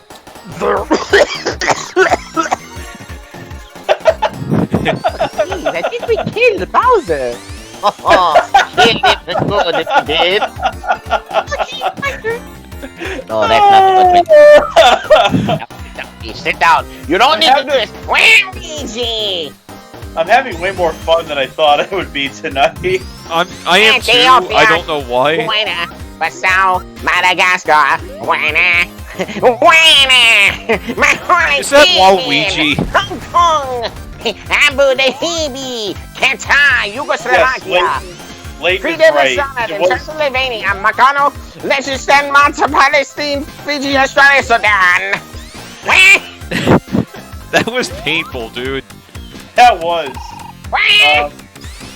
Also, Layton, you're right. There were a lot of changes to this whole production.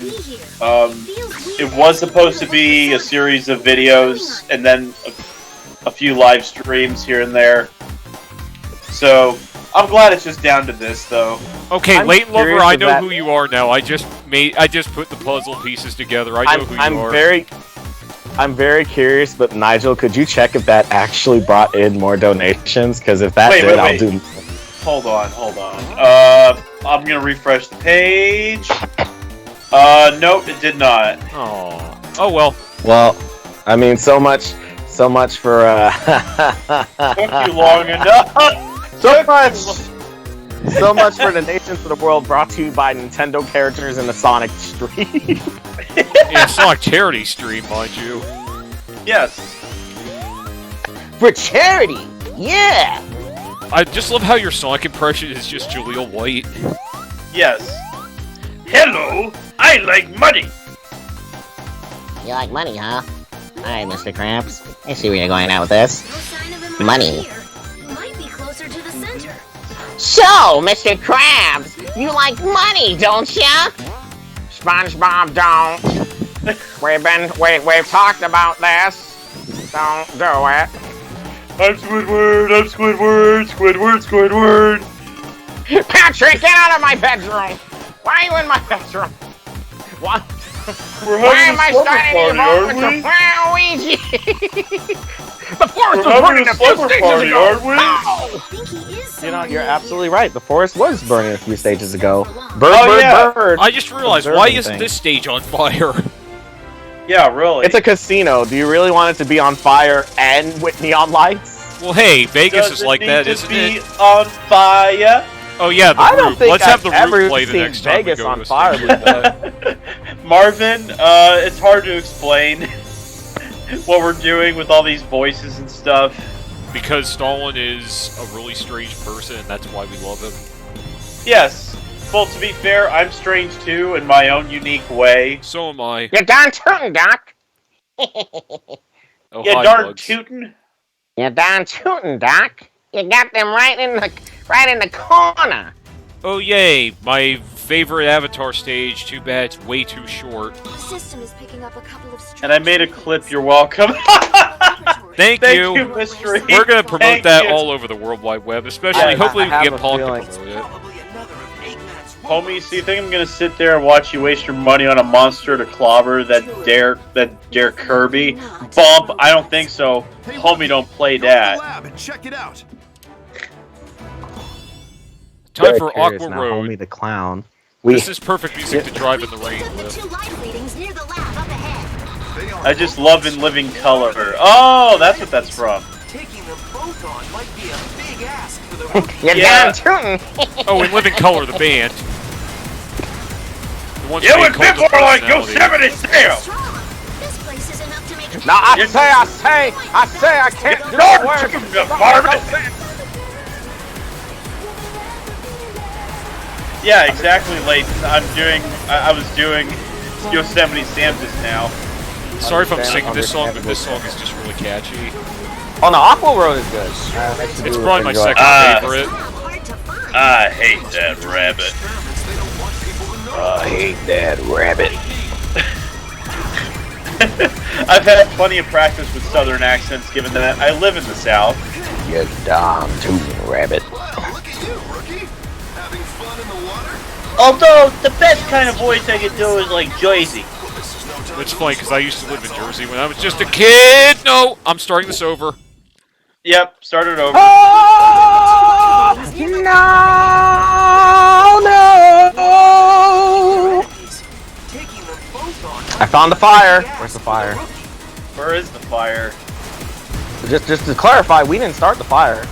And just to clarify, the fire is on fire in Lithuania thanks to a group called the Root. Yep. Oh, in the background, okay. Yeah, there's the fire. Oh, there's a fire. Oh God! Oh, wow. That tornado's carrying Oh, wow. on fire. Trouble to make this lab hard to find. Ryan started the fire! Well, that's not good. We need to fucking... I mean... Duck! Freaking... I'm Duck sorry! Good job, Stalin. You keep breaking the protocol. I'm sorry! We apologize if anyone is a minor here. We severely apologize. This is. I warned him. Yes. I know. I apologize. It happened. Oh wow! I can't believe I saved myself there. Wow. Yeah. And also, I'm also surprised. Whoa. Wow. I'm also surprised that I'm on my best behavior tonight. Yeah, because usually Nigel and I are probably the most foul in terms of our sense of humor. I have the gutter mouth of the century. Mine's not necessarily gutter mouth. My sense of humor is just really jerky. I guess. In a playful sense, not real life sense. Yeah. You know, I suppose going back to the game once again, I will admit that there are things that I would like to see them bring back. The big thing, I think a lot of people have been saying in the chat too. For sure, they need to bring back the avatar in the next Sonic game. I think the avatar customization is the best aspect of any Sonic game in recent memory. Frostbite discovers the Phantom Ruby. Yep. I wouldn't really call this Phantom of the Ruby is there. How have I never noticed that? Oh, that right there. Tails hugging Modern Sonic, that was stalling in me this past summer. It's been generations since I seen you. You okay? Oh, must have been generations. Nice reference. Yeah. You know, the reference. You know, ironically, the reference doesn't make sense. No, it does not. Well, a lot can Yeah, like, it doesn't make sense because he's not from Generations, he's from Mania. Yeah. Yeah, exactly. So therefore, this is all null and void now. Well, hey, look, we gained back some of the planet. Yep. Looks like there's some of the planet back, and then some. Where are we at in terms of the stream? We're still at 363.14. Just a reminder, everybody, if you're still interested in donating or referring anybody to donating, there is a donation link to the Tiltify campaign for the Gary Sinise Foundation below this video. And don't worry, folks, Mike Pollock will be here shortly. Yeah, he should be here in the next 15 minutes. Well, I don't like the sound of that. And besides, I think getting him in during the latter half of this stream is a good thing, because once conversation starts to slow down, that will generally allow us to have some more... It'll bring the life of the stream back up again. Shadow is tearing through our troops. Okay, so Serial 171717 says, if I can model, I would slap Michael Jackson's Dangerous Tour leotard on Sonic. Oh, that's a shame. Wow, actually, that wouldn't be a bad idea, but I wonder if you definitely have to mod that in, because I know that would be a heavy copyright for Michael Jackson, considering, once again, you know, we don't know much about Sonic 3, and we can't really ask anyone about how Sonic 3's musical development went through. You're right, Layden. You're absolutely right. They did do masking in this game before COVID. The same thing can be said about Watch Dogs Legion, because a lot of people like to say that the face masks were in there before COVID, you know, before the pandemic. So it's just one of those things that's always been the thing before the pandemic. It's just that face masks were popularized in a lot of nations due to the pandemic. Not Japan, because I mean, in Japan, having a face mask has always been customary there. Exactly. Because for them, it's just a thing of etiquette to have one if you're sick. Also, jam, if it ain't too much. But I'm not going to talk about it much more, because we're here to talk about uplifting stuff like raising money for our troops. Yes. Also, Bird. Sorry, you can't really donate since you don't have PayPal. Yeah, I'm sorry about that, but no pressure at all. The fact that you're here supporting us with this and supporting our goals is what matters too. We really shouldn't stress. We should stress that we're not pressuring anyone to donate. We're just saying that the prospect of donations would be greatly appreciated, but you can still come by, enjoy the stream, have some fun, and there's Shadow for like one cutscene. Yes, doctors as well. This was... Oh, never mind. That was something Layton was talking about. Never mind. I will say that Sunset Heights probably has one of my favorite songs in the game. It has the best alongside track, Ghost in my Town. opinion. It has the best non-vocal track. You know, I wonder if he got the soap shoes yet. No. Oh, that's a nice parka. I like that parka. Ooh, yeah. Also, they're soap shoes. They're not the official ones, but yeah. Ah, yes, my favorite off-brand soap shoes. they look like Chuck E. Cheese soap shoes. Which, by the way, can you believe that this game was promoted at Hooters in Japan, and yet when it came over here to the United States for promotion, of all places, it had to be Chuck E. Cheese's? A tie-dye shirt. Well, I mean, would you want them to promote a kids game at a Hooters in Western nations? What's the deal? No. But even so, it's more just me making the point of they're two vastly different clienteles. Can't you just do can't you just do something like Chili's? I think Chili's would be a much better place to promote this game. But I wonder if it. That was a fake. What Japanese kids are going to Hooters? You know, I wonder. I was gonna say it's a cultural thing, but then it is interesting that they did promote it at Hooters in Japan. Maybe they're covered up at Hooters in Japan. No, they dress the same way. They dress the same way as in the U.S. Oh, okay. Eggman's army. But no, at this point, they were gonna have a sort of family bar grill-like saying. It should have been Chili's, not Chuck E. Cheese's. Switch Warrior. Fake Faker. That was a fake Faker. That was a fake Faker. I think you're the fake hedgehog around here. Shadow, you just saved me from the Faker. Stop calling me Faker. There's no way we can win this. I will not allow this. Those words. Oh yeah. Here's another voice I could do. Eddie from Ed, Edd n Eddy. Of course. Gosh. I don't know, that was Eddie, but that was a good Eddie, nonetheless, Eddie. That Eggman's forces are under Eddie! The capital city is under attack. Let's send Frostbite to save it. They're probably staging somewhere else as part of Eggman's plan. And I gotta love how Matthew Mercer is the voice of SBO in this game. Exactly. That's why we're focusing on say Matthew Broderick? No, I just heard Mercer. Matthew Mercer. Calling it. Okay. Remember Timmy the Tooth? Oh no. No. Oh, Serial. Please do not bring up Timmy the Tooth. That show gave me nightmares as a kid. Oh, that's along with JJ the Jet Plane. I don't know. Is it safe to look up? Is it safe it's safe to look up, but it's scary. It's safe to look up, but the best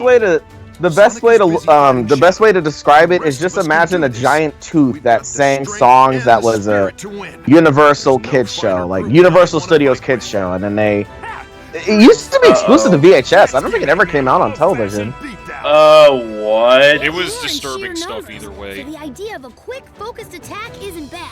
Oh, no. That too. Speaking Brush your teeth, kid. Speaking of Timmy the Tooth, remember Dr. Rabbit?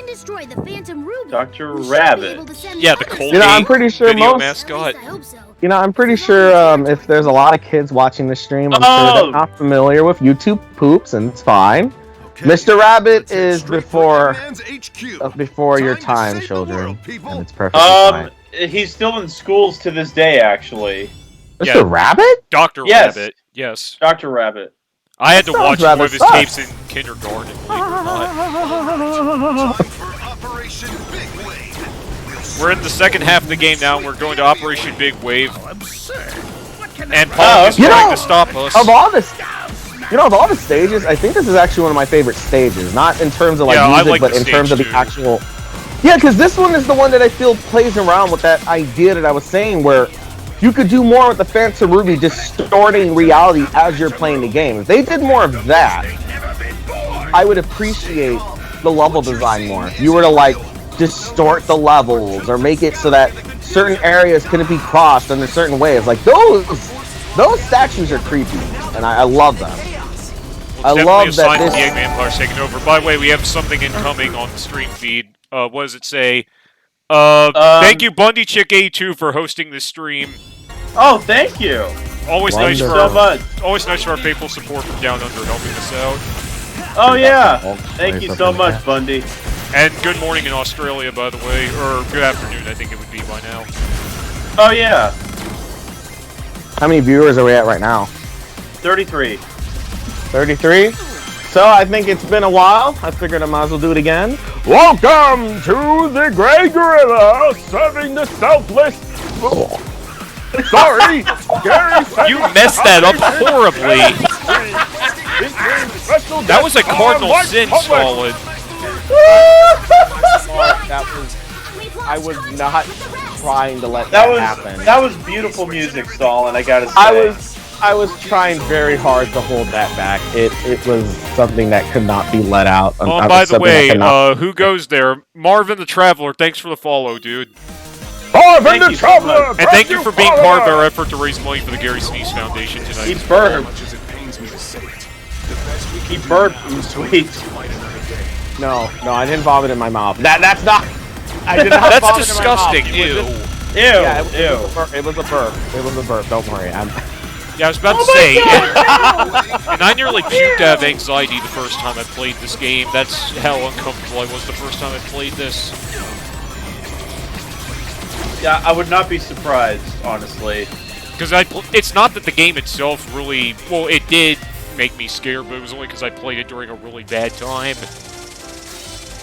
I hate this. Okay, thoughts on Knuckles being a very war good leader. point, Switch Warrior 0214. And thanks to Knuckles' grand plan, now the Resistance is dead. Good job, Knucklehead. My thoughts on Knuckles being the commander of the Resistance, they could have elected someone there for leading the Resistance than him.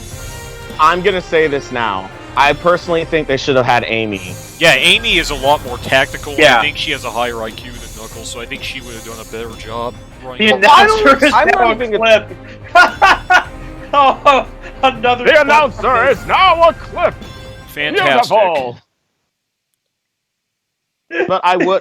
So why my name is taken? I feel like Knuckles being a war leader in Sonic Forces makes sense in terms of offense, but in terms of actual strategy, he is not a war general. That should have been Amy. Amy should have been more tactical than Knuckles, because Knuckles normally goes gung-ho first, thinks later, according to like the later canon. Because again, I feel like Sonic Forces came out at, like I said, when they were writing this game, I feel like it was when Sega was trying to restructure how to go about writing the story Bible for these characters. You know, the writer's Bible had to be completely rewritten because of the Ken Penders lawsuit, but that's a whole different spiel.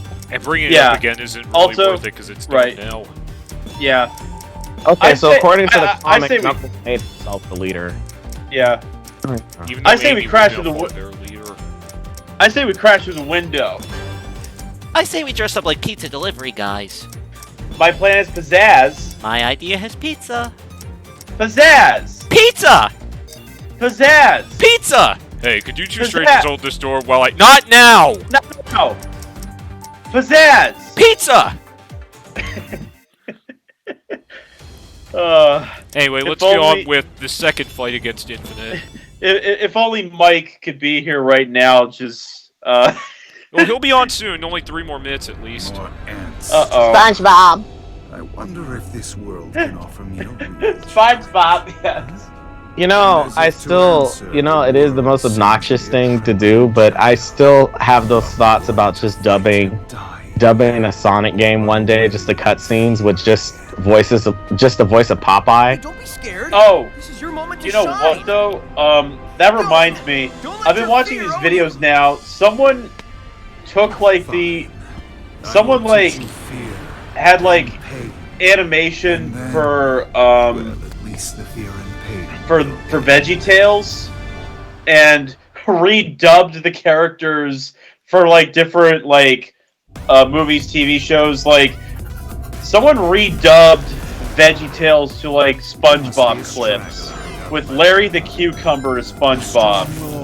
Why does that not surprise me, considering that VeggieTales, despite the well, I mean, not to dismiss, despite the overt religious context that the show has sometimes, is actually really clever writing. Yeah, I used to watch that show. I used to watch VeggieTales all the time when I was a kid. Yeah, well, VeggieTales is good. VeggieTales is a good program. Like the original VeggieTales, like I know the CGI remake, or the CGI not remake, but the CGI sequel series was awful. Yeah, it pretty much dumbed down any religious context there was. Well, not even the religious context. The bigger issue I had with it was that it just threw away every bit of imaginativity that the original series had. Mystery Girl made another clip for us. I can't wait. Wait, hold on a second. You said that the CGI VeggieTales was terrible, but VeggieTales has always been CGI, except for that Larry Boy cartoon. No, I'm not even talking about that form of CGI. I'm saying the CGI looked even cheaper by the end of the stint. Wasn't that kind of the idea that they were still making that on a small budget to begin with? No, but even in the original show, you could tell that it still had some form of creative input put into it, whereas the Infinite, would you stop nosediving into me? Yeah, come on, Infinite, come on. This boss fight is so annoying, I'm not gonna lie. Yeah. Just keep getting rings. Yep. Alright, so how many viewers are we at right now? 30. Oh, yes, so the 30 of you, thank you for tuning in. I'm not going to repeat the thing again because it hasn't been long enough, but Mike Pollock should be joining us shortly. Very soon, yes. Very soon. Okay, so Serial 171717 says, I think early CGI is better because most computer animations always look the same. They try so hard to be Pixar, but it's all the same. I have to agree to disagree on that because I feel like early CGI. If we're talking about before Toy Story, early CGI often tried. Toy Story worked so well.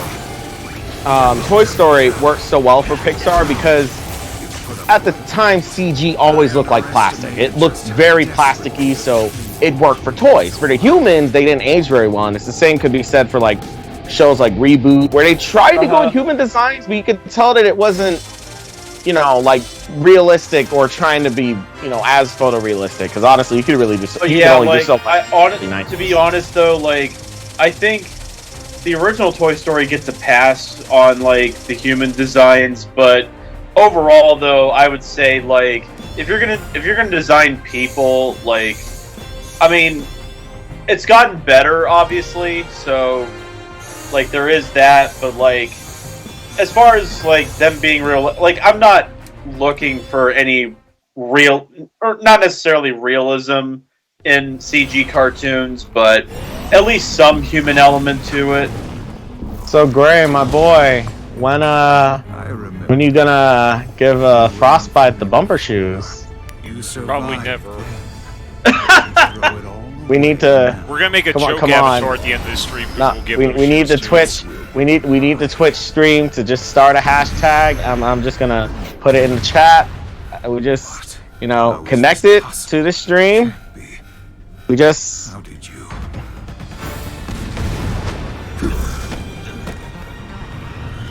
Ho ho ho! We need to see how this gains traction. Put it on Twitter. Just I don't care in what fashion. Just make Bumper the bird. We need to get the entire Bumper outfit, get the bird character, and turn it into Bumper the bird. Bumper the bird. God. All right, Bumper the bird, y'all. Let's make it happen. Bumper the bird. Things were going well with Operation Big Wave.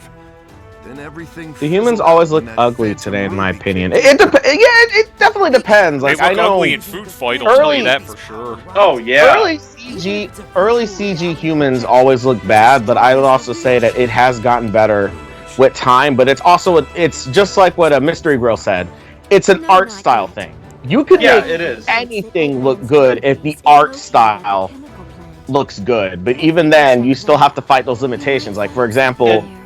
Trying to make Ren and Stimpy CG in 1995 or Looney Tunes CG. They tried to make Looney Tunes CG in the late 90s, and that would scare me if Ren and Stimpy was CGI. It wouldn't work the way it does now because we've gotten away with technological advancements to a point that we could make a CG movie look like a cartoon. Yeah. It's just that CGI today looks so whack. I don't know about that, honestly. Depends on what you're watching, because there's a lot. CG can kind of refer to a lot nowadays, because you'd be surprised how much CG dominates the market. Yeah, sure does. It's kind of a necessity nowadays. But so I see that we are in the chemical plant zone. I will say that this is not my least favorite song in the game. Look who just joined us. What? Who just joined us? Who's here? Oh, it's me! Hey there, Mike Pollock. How are you, sir? Mike Pollock! I'm swell, gang. How are you? We are doing If it isn't well. Mike Pollock! Well, if it isn't, I'm wasting my time. But you know...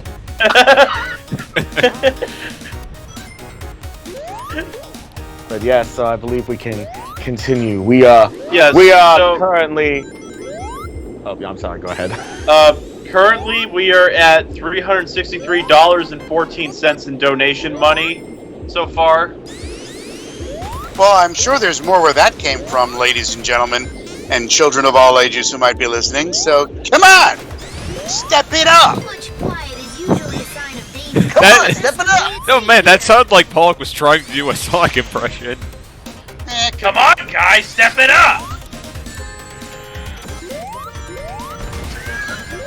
Wait a minute. Like that. Yes, that was my Vector impression. Hello, Fish Cereal 38501. Hey there, how are you? Or as his tagline, or not tagline, but as one of his aliases called, It's a Mike. Yep. Michelangelo. Nope, not that Mike. So I'm sure for the people who don't know who you are, if you'd like to introduce yourself, Mr. Pollock. Sure, for the purposes of what we're doing, I'm the voice of Dr. Eggman! There he is, there's that voice. Yay! Oh my. It's a pleasure! It's a pleasure to have you on board for this charity stream. It very much is. It's a pleasure to lend whatever credibility I might add for the purposes of this evening. Yeah, if I sound a little unresponsive, I'm actually trying to multitask at the moment, so I'll still talk. It's just probably once the stream's over, I'll get a little... I mean, not the stream, once this level is over, I'll get a little more talkative again. Yes! And once the stream's over, then the real questions begin. And you did come back in time, No Budget Media Games. Right on time. Yeah, right on time, dude. Now, I know before I start asking questions, Nigel, you had a list of questions you wanted to ask. Oh, no, I don't have a list. I'm just going to stick to the casual format that we usually have on this channel. So, but I did dig up a little research on our special guest tonight. You all know him as Dr. Eggman, obviously, and numerous other voices that he's done in anime and such. But one curious thing I dug up is that, Mike, I heard that you did theater back in the day. Oh, you bet. That's where I got my start on the stage, from grade school on up, 3rd grade and higher. Oh wow! What kind of plays did you do, as a matter of fact? Hold on a sec. Well, the very first time I was on stage was some type of Roman 3rd grade pageant. I have a picture of me wearing a toga and street clothes underneath, but still. And we were, I guess, sharing what we knew about the Greeks and Romans and folks who might be wearing togas. And beyond that, it was various elementary, middle, high school productions and college and community theater. And then I started getting paid for that sort of thing. Yeah. Isn't it great to get paid for the stuff you love to do? Absolutely. I don't work a day in my life. Well, some days more than others, but you know, Oh man, the day when I'm able to get paid, when I'm able to just get paid to do silly voices. I always been meaning to ask this question too. How do you get into the business? Like, as a voice actor, how were you able to jump into the business? There are so many different paths. Mine chiefly came from radio. My first loves were radio and theater, and I was happy to have toiled for many years in the world of radio. And then when they kicked me to the curb, I was able to combine my love of theater into my love of audio and do primarily voice acting. But the thing I'd recommend is be an actor first, because no matter what genre of voiceover you want to pursue, the directors are going to be looking for somebody who can act. So get acting experience on a stage, from acting classes. I guess stand-ups are good, but probably they'd want to see some more well-rounded theater experience on a resume. And then get some coaching as well. There are specific voiceover coaches who will teach you the techniques you need to know and how to make a demo and how to market your demo and send it to the people who need to hear it. And then eventually somebody will say, well, hey, that's good. You should come do stuff. And then you'll start doing stuff. That's something I definitely need to work on, because I know I used to do a lot of theater back in the day too. I had stopped for like a brief. Yeah, I had stopped for a brief period of time because just life troubles and whatnot, without really specifying too much.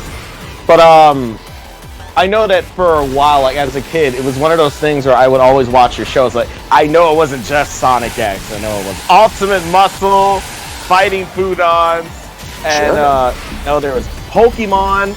You're actually doing recent anime too. Like I know there's Dr. Stone.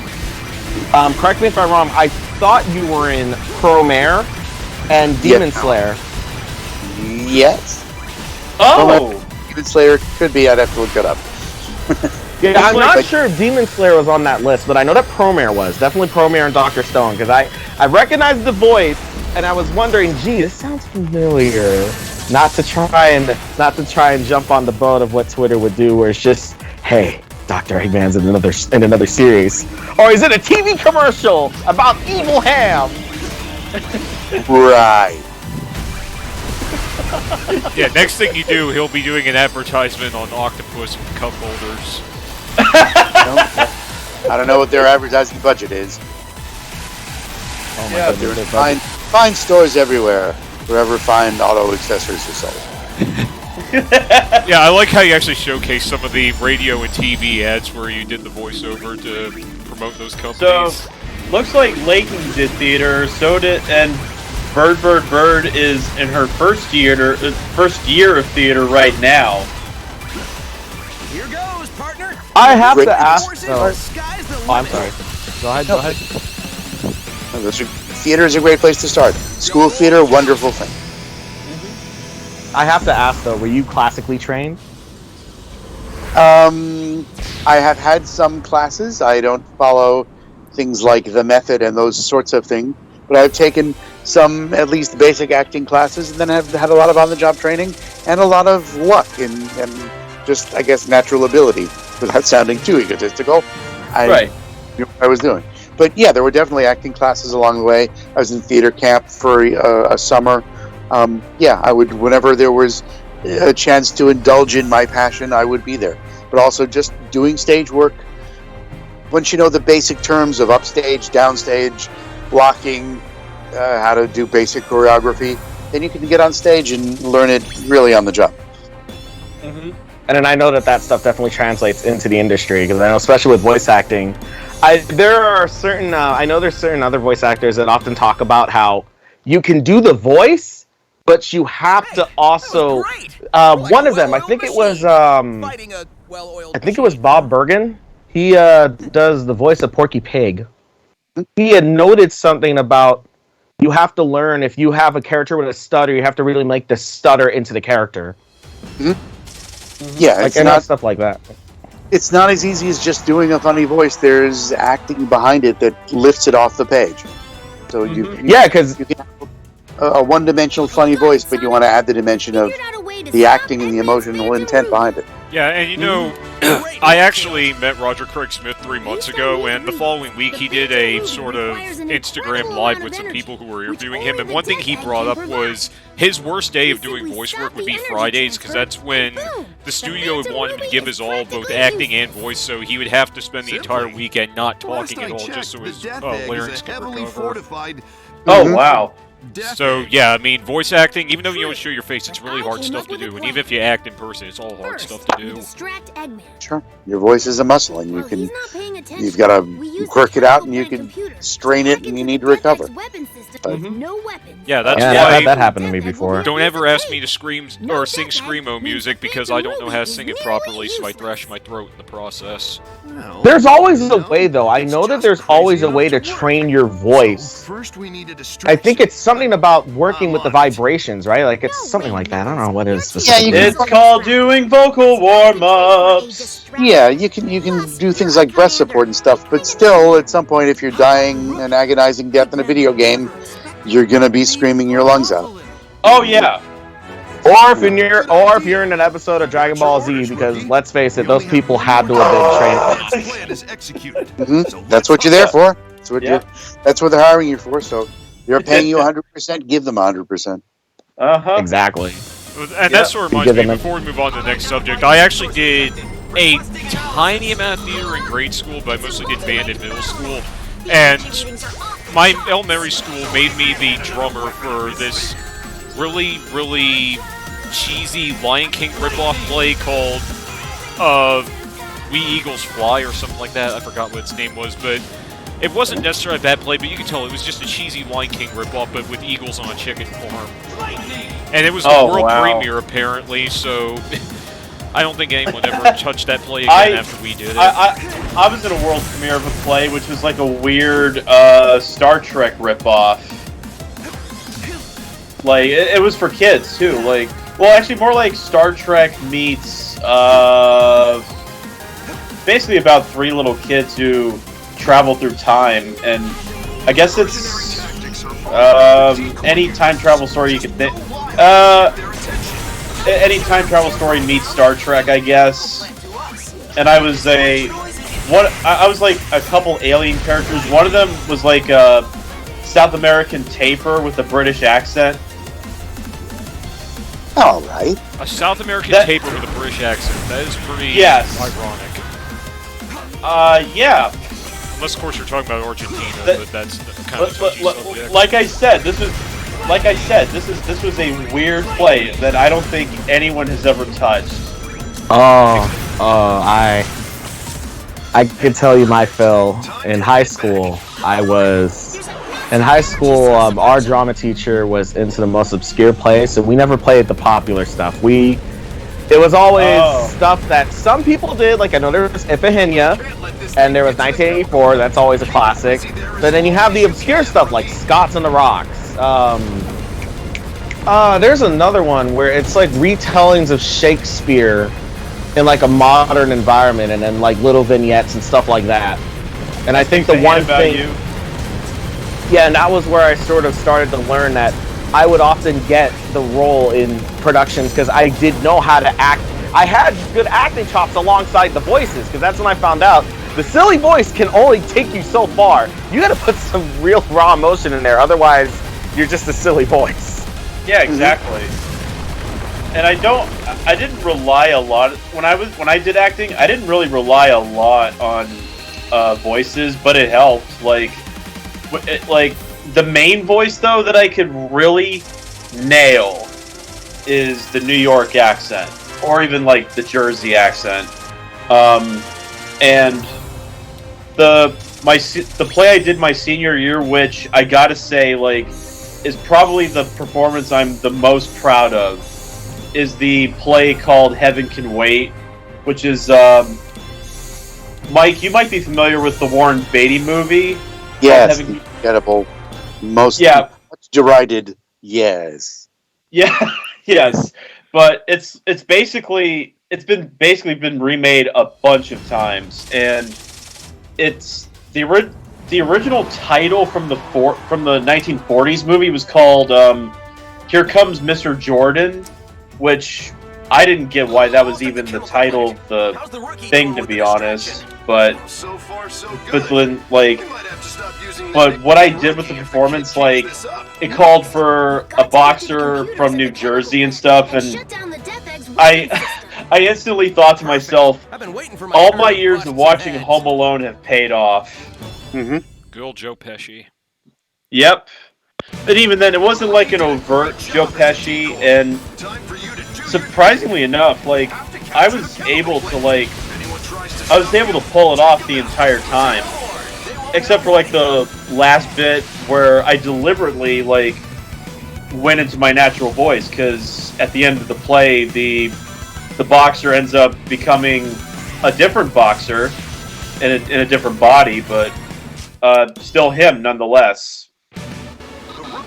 You know, I'd say another question I actually have for you, Mr. Pollock, is so regarding, you know, how long you've done Eggman for about 18 years. Mm-hmm. The question I had. When it comes to doing a new voice, or at least doing a voice for a character, do you see an evolution of how that voice goes on for years after maybe like 5 years, like versus when you were first voicing the character versus how you're voicing it now? Do the inflections become more natural with each performance? The voices settle in a comfortable place. You'll notice if you watch very early episodes of The Simpsons, where Homer Simpson was essentially a Walter Matthau impression. Yeah, pretty much. And then after the first season or two, it became the Homer voice you know and love. And I don't know how much of a conscious choice that was, but it may have been a case where this is kind of hard to maintain doing this voice for long, so I'm going to go into something that sits more comfortably and is not so much of a great strain. So with Dr. Eggman, originally I booked as a sound-alike to Dean Bristow. They sent me clips of Dean Bristow, and Dean Bristow was basically down here. So I said, okay, I'm going to do the impression of Dean Bristow. Did that for the audition a couple times, one audition, 2 callbacks before they were convinced. And then for the first few episodes, it was straight on Dean Bristow until the producer and director said, we want to add more peaks and valleys to the voice to allow for the comedy. So they gave me a reference of Jiminy Glick, the Martin Short character, who starts to play up high and then goes way down low. And I added those peaks and valleys to Dr. Eggman, and that became more or less the template of what I'm doing now. But it also, it depends a lot on the script. With the more seriously toned games, like Forces or Sonic 06, doing it in a comedic style, not really appropriate. Yeah. So for that, I give it a more intense flavor that some people seem to prefer. But if the scripts are written for comedy, I have to honor the scripts because that's why I'm there. To do otherwise would not be fair to the author. So then I play for comedy. Speaking of comedy, this isn't really a question, more of a minor request, but you remember voicing the fastidious beaver from Sonic Boom? Yes, absolutely. There he is. I was wondering, Beaver, is there a way that you would ever join the Resistance? Well, actually, I think that would be much too strenuous, and I'd much rather be sitting and observing from a safe distance. I guess you'd rather read your library books then, but that was fantastic. I love that. Thank you very much. He didn't get the. I don't think the Beaver got the memo. The Beaver didn't get the memo of what he was signing up for.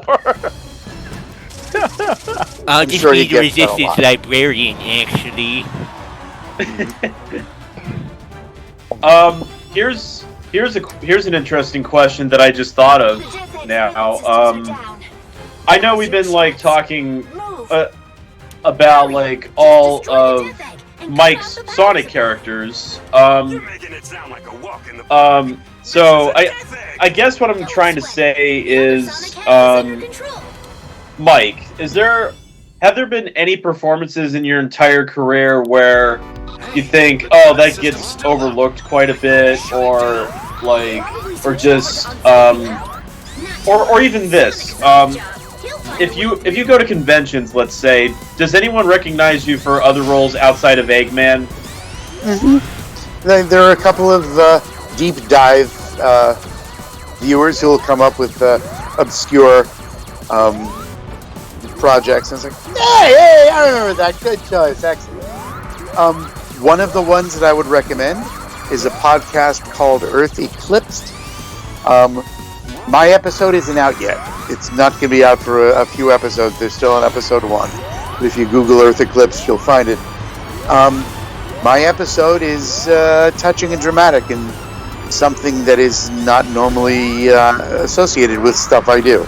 It's stuff I can do, it's stuff I have done. But there are not many things that I could point to with, look, drama, I can do that. This is one. So, no spoilers, but when they get to my episode, you'll have to enjoy the previous episodes, but by the time we get to mine, I hope someone says, wow, that was pretty cool. Speaking of pretty cool, whom would you say... It is always... Or I'll let Stone go first. It is always interesting to hear when actors basically not step out of their comfort zone, but do something that most people aren't familiar with them doing. Like, you know how they say certain voice actors are typecast as one specific person. Mm-hmm. Like, I know that Tom Kenny gets called on for a lot of roles specifically just for him to just do the SpongeBob voice. And I know that was the deal with Rob Paulson in Coconut Fred. Right? I think his name was Coconut Fred.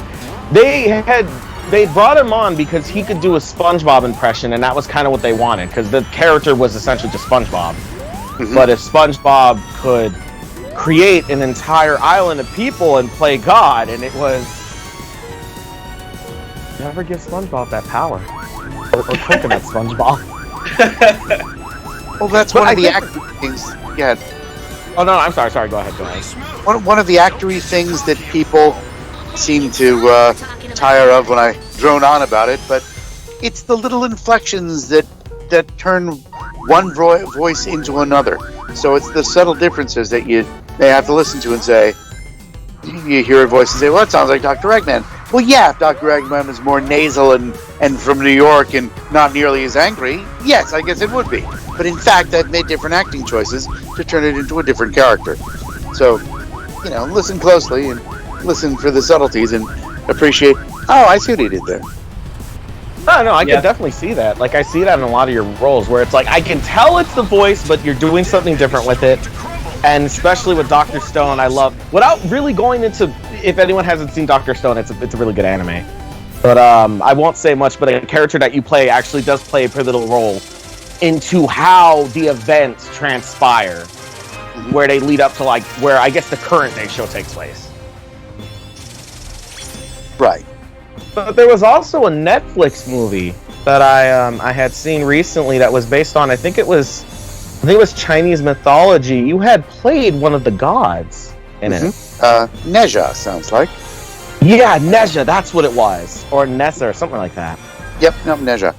And yeah, it was, yes, I was one of the gods, and that was tons of fun. That was a very intense, tight deadline performance. But yeah, I was very pleased with how they came out. I got to see it in theaters, which was even better. But yeah, that was a bit of a departure that I would like more people to go see. Did you reprise your role as the god in the sequel, or is he not in the sequel? I don't think he's in the sequel because I was not invited to be in the sequel. Oh. I'm trying to remember what the name of the sequel was, because the sequel was like a Prime exclusive this year, and it came out this year, I think last year. And I was only reading up about it because I actually really enjoyed that movie. I thought it was a solid movie. Yeah, I'm ashamed that it is amazing when you see like someone where it's like you're primarily known as Eggman, but you're doing all these other roles, and it's like, hey, I recognize that voice, and it's like, oh, that's cool. That's the joys of acting. Yeah, which reminds me, I had a question related to that. So, if you could tie your biggest inspiration down to one particular actor or whomever, whom would you give that credit to? As from an inspirational point? Yeah, from an inspirational point.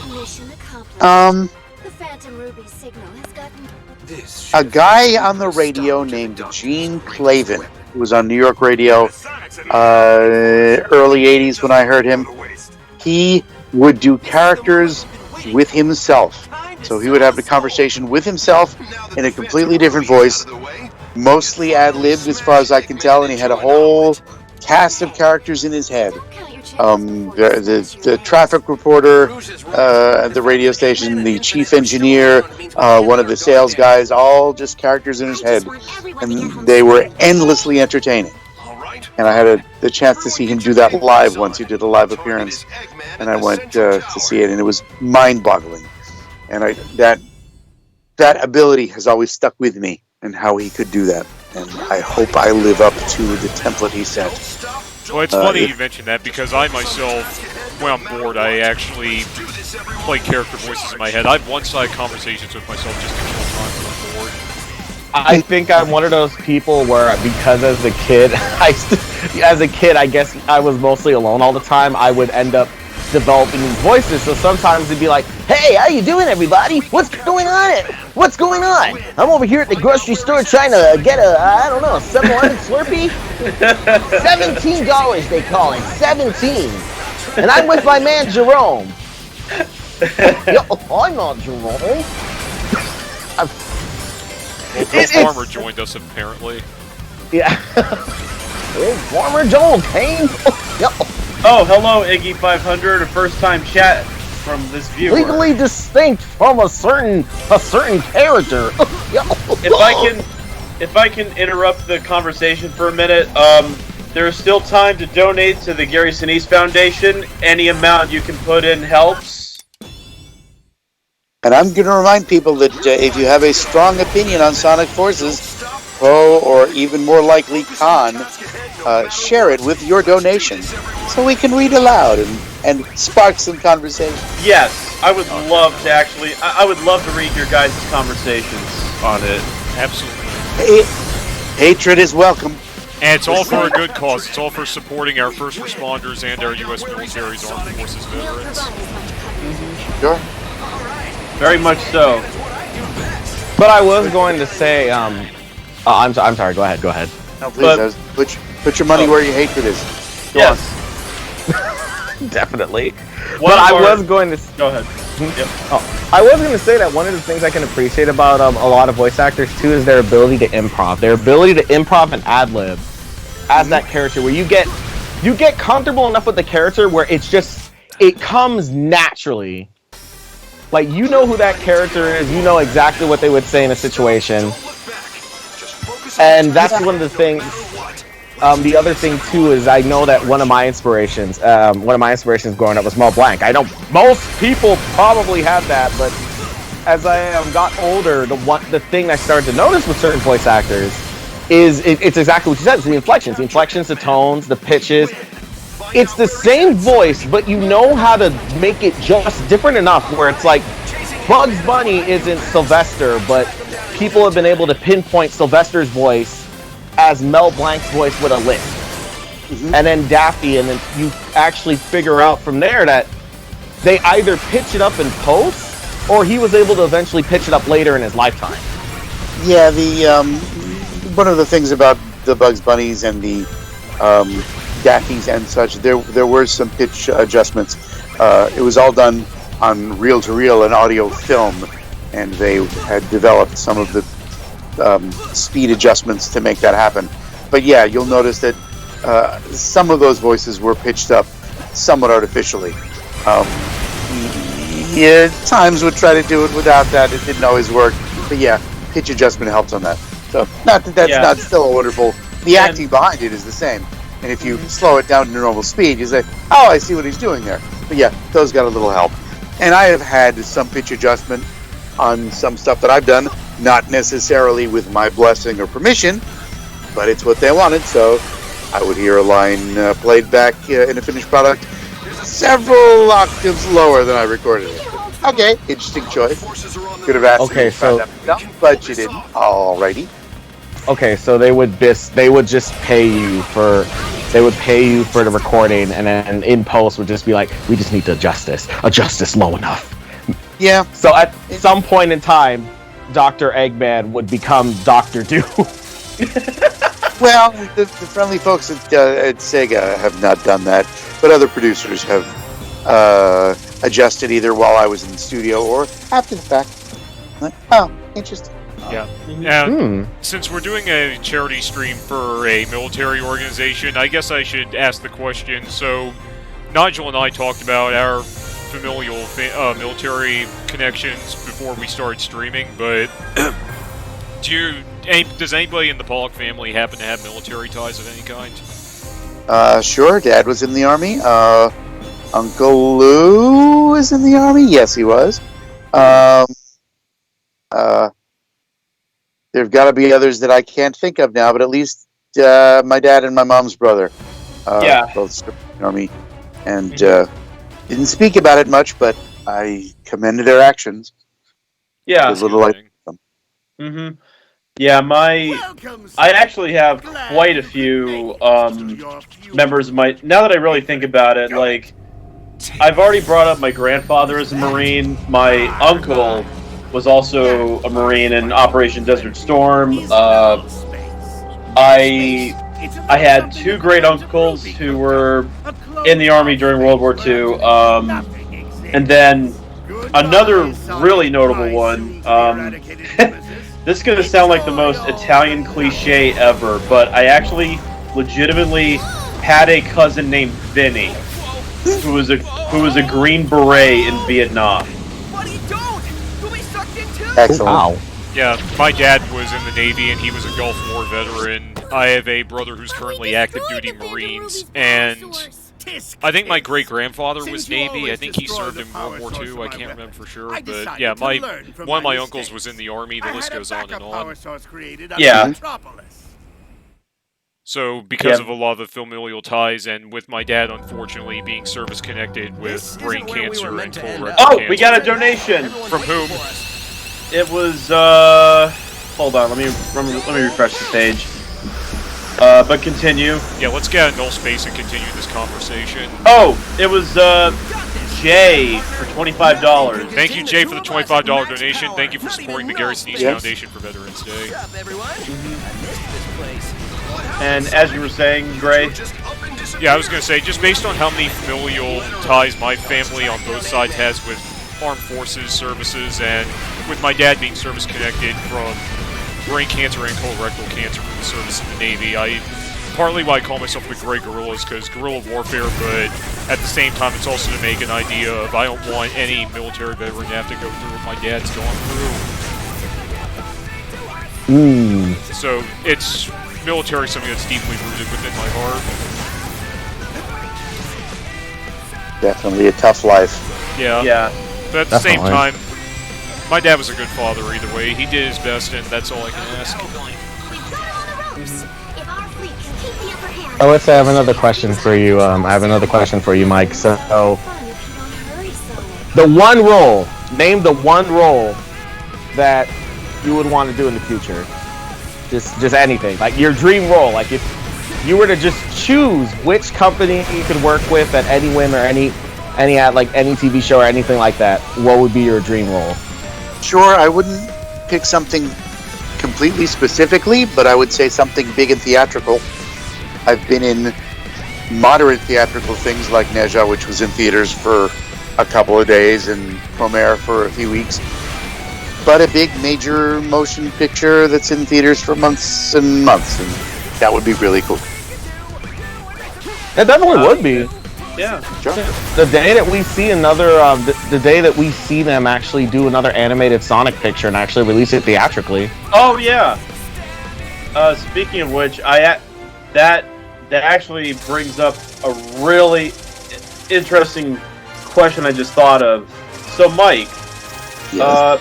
Have you seen said Sonic movie from 2020, and what did you think of Jim Carrey as Eggman? I have not, because I already knew I wasn't in it, and I wouldn't critique another actor's performance. That's actually a very professional thing to say. That's a very good thing. Very well put. Definitely. Like I feel especially it shouldn't be. What am I trying to say? I forgot. The fact that he booked the role indicates that somebody thought that was a good idea. So I'm not going to question that. Right. Maybe by myself, but yeah, plus he's established. Like, he can take any role that he wants. And he decided to choose that one. Presumably so. Yeah. What would you have to say for any aspiring voice actors out there? Diversify. Don't set your sights on just animation, anime, something specific. There are a whole bunch of genres that may not be quite so fun and sexy, but they pay just as well, and they are providing a useful service. So I do just as many boring narrations and boring commercials as I do fun character animation stuff, because I love to do it. I love the challenge of making boring material interesting, and that's apparently why people hire me, because I can read a boring narration or a boring corporate training thing and make it somewhat interesting. I did, I don't know how specific I could be about it, but one of our local military installations here in the tri-state area needed some type of training film for some weapon-related thing, and they liked my demo tape, and they had me come in and do that, and it was not particularly charactery or fun and chock full of laughs, but they were nice enough to put their faith in me, and I was quite happy to record something from the military in the comfort of my street clothes. That's Hey, definitely. That's very 'cause- down to earth. That's very nice. Yeah. No, the tellings of a good voice actor. A good voice actor is to definitely just be comfortable in any field. Like you could essentially make. What was the saying? Thank you, Like a Racer good Sonic voice actor. 95, for sharing this or hosting the stream with someone else. Oh, Fester has an interesting question. Okay. This is for Mike, obviously. Do you still keep in touch with the voice actors in the 4Kids days? To the extent that we were in touch when we were there. Most of the time at 4Kids we were dubbing stuff, so we recorded separately. So even though you heard me working alongside Jason Griffith and Lisa Ortiz and Dan Green, we saw each other at best in passing, because dubbing sessions are scheduled like a doctor's office. You're here from 2 to 3, you're here from 3 to 4, you're here from 4 to 5. So I'd see people as one was coming in and one was going out. Hey, how are you? Good to see you. Got to do a thing. See you later. Bye. But we are all on social media, so if any of us want to stop in and say hi, we're always happy to say hi. Yeah, Absolutely. that makes sense. And I just Kind of thought- adding. Oh, I'm go sorry. ahead. Go ahead. Oh, Okay, so yeah. kind of adding to that question that Fester1125 had noted. So, to what extent I was meaning to ask this? I noticed a lot of 4Kids actors were involved in a lot of, and I'm gonna butcher the name, unfortunately. It's Video Venquedo or something like that. Video Brinquedo. Video Brinquedo. Was that a matter of 4Kids being contacted by being contacted to dub those productions, or was it just a matter of coincidence? We are all New York actors, and the New York voice acting pool specifically is a fairly tight-knit community. So if you hire one bunch of actors you think are good, you'll end up putting them in other stuff. So one studio found a few of us actors, and we said, hey, we have these other actors, you might want to bring them in for an audition. They did, and we booked the auditions, and we got the roles. So we are actors in New York, and there are New York studios who need actors. So that's what we do. We are voices for hire. We are not any type of exclusive contract with anyone. We can work for whoever will hire us. I just got another question for Mike. Will you from Alam Ortiz? Will you be the guest of New York Comic Con next year in 2022? They haven't asked me, but maybe you'd like to ask on my behalf and put in a good word for them. And you know what? I should play off that a little. You remember how you were at Too Many Games 2018? I wasn't there that year. My friends and I went there the following year, but would you, by chance, be willing to go back in 2023? Sure, if they ask. It starts with an invitation. Oh, that is We're true. like vampires. I can't barge in. I have to be invited. And Alam Ortiz is from New York as well. Excellent. The greatest city in the world. I will say, New York is a really cool place.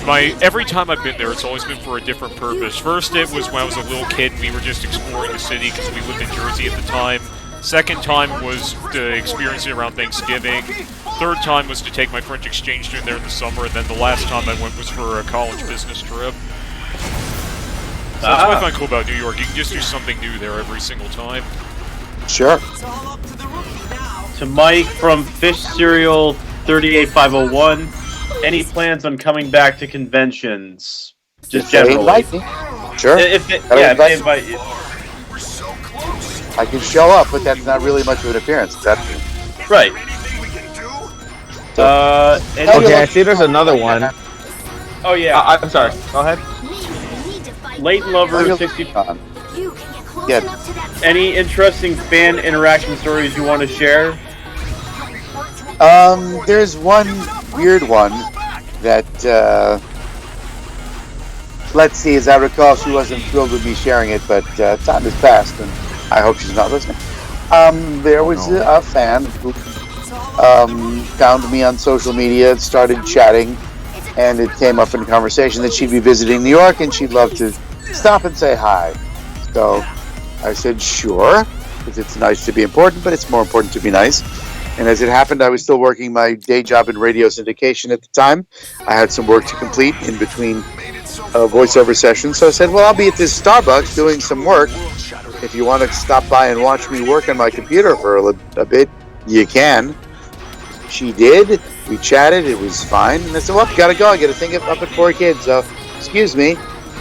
Can I follow you there? Well, you can, I guess, go to the lobby. There's not much to see there, but I'm going up to the floor with the offices, and you can't, but sure. So she followed me to the lobby. We said our goodbyes. I went up to the appropriate floor, and little did I know, she followed me to that floor. Wow. Awkward. Very, very awkward. Wow. I emerged from my session to the office manager saying, did you tell some kid that she could come in here? I said, no. I was down in the lobby, and I said, I'm going to leave you here in the lobby. Apparently she came up and asked for a tour. They don't really offer tours. It's not a public place. They offer tours by invitation only and pre-arrangement, but you can't just walk in and ask for a tour like she did. And the office manager basically lectured me as though I worked there, which I didn't. I'm a contractor. You can't really lecture a contractor. But she did, and she said, don't ever do that again. I said, don't do what? I didn't say she could come up. She came up herself. That's why you have a reception. She did it on her own. Yeah. She invited tried to invite herself in. She was turned away, and I got a lecture. Don't do that. Yes, first time chat from Racer Sonic 95. That is so creepy. Yeah, that's borderline scary in my opinion. Oh my god. I would fear for my life at that point. I've heard of situations from celebrities where that has happened, and it's always just uncomfortable. It's one of those things where it's like, at the end of the day, everyone's human. We're all people, but if someone says you can't go somewhere, it's for a reason. Yeah. Just don't do it. Please respect someone else's personal space. All right then. We'll see you later, bird. Also, we got a question from Iggy500 for Mike. What is your favorite Eggman line you voiced from these past 2 decades? Oh, it's a popular question with an unpopular answer. I don't play favorites. You can play favorites, so if you have a favorite line, that's fantastic. But my favorite line will always be the next one. The challenge of how I'm going to deliver that next line. Ooh, that's a good answer. There's always a script in front of me. I have no reason to memorize lines in the normal course of what I do. So the lines tend to go in one ear and out the other. And I'm not focused on just one line from one point in time. That's funny, because I love back when I did acting, I would actually memorize the whole script. No, I just have that ability though. Part of it's probably due to my autism. Well, no, you're supposed to memorize the script. It just came easy to me. If you're on stage, you should be memorizing lines. If you're not on stage, I will intentionally memorize lines just so I have to do 4 or 5 takes of a line. By the 10th take, I guess I'm off book now.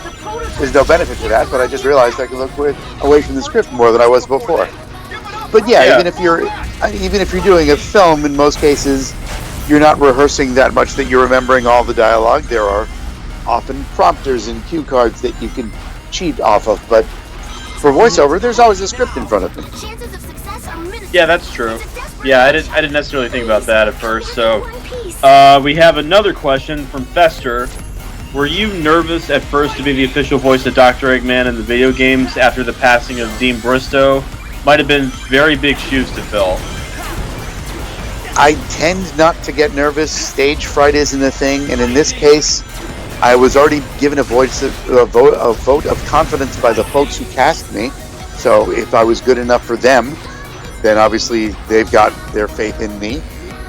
I came to perform, and I was giving my own interpretation of a character to the extent that I was able to. Obviously, I'm still being directed, and the director and producer get the final say of what makes the final cut. But no, I'm there to perform, and the reason why you pick an actor is because you want the actor's particular interpretation. It might be based on a previous interpretation, but I was not hired.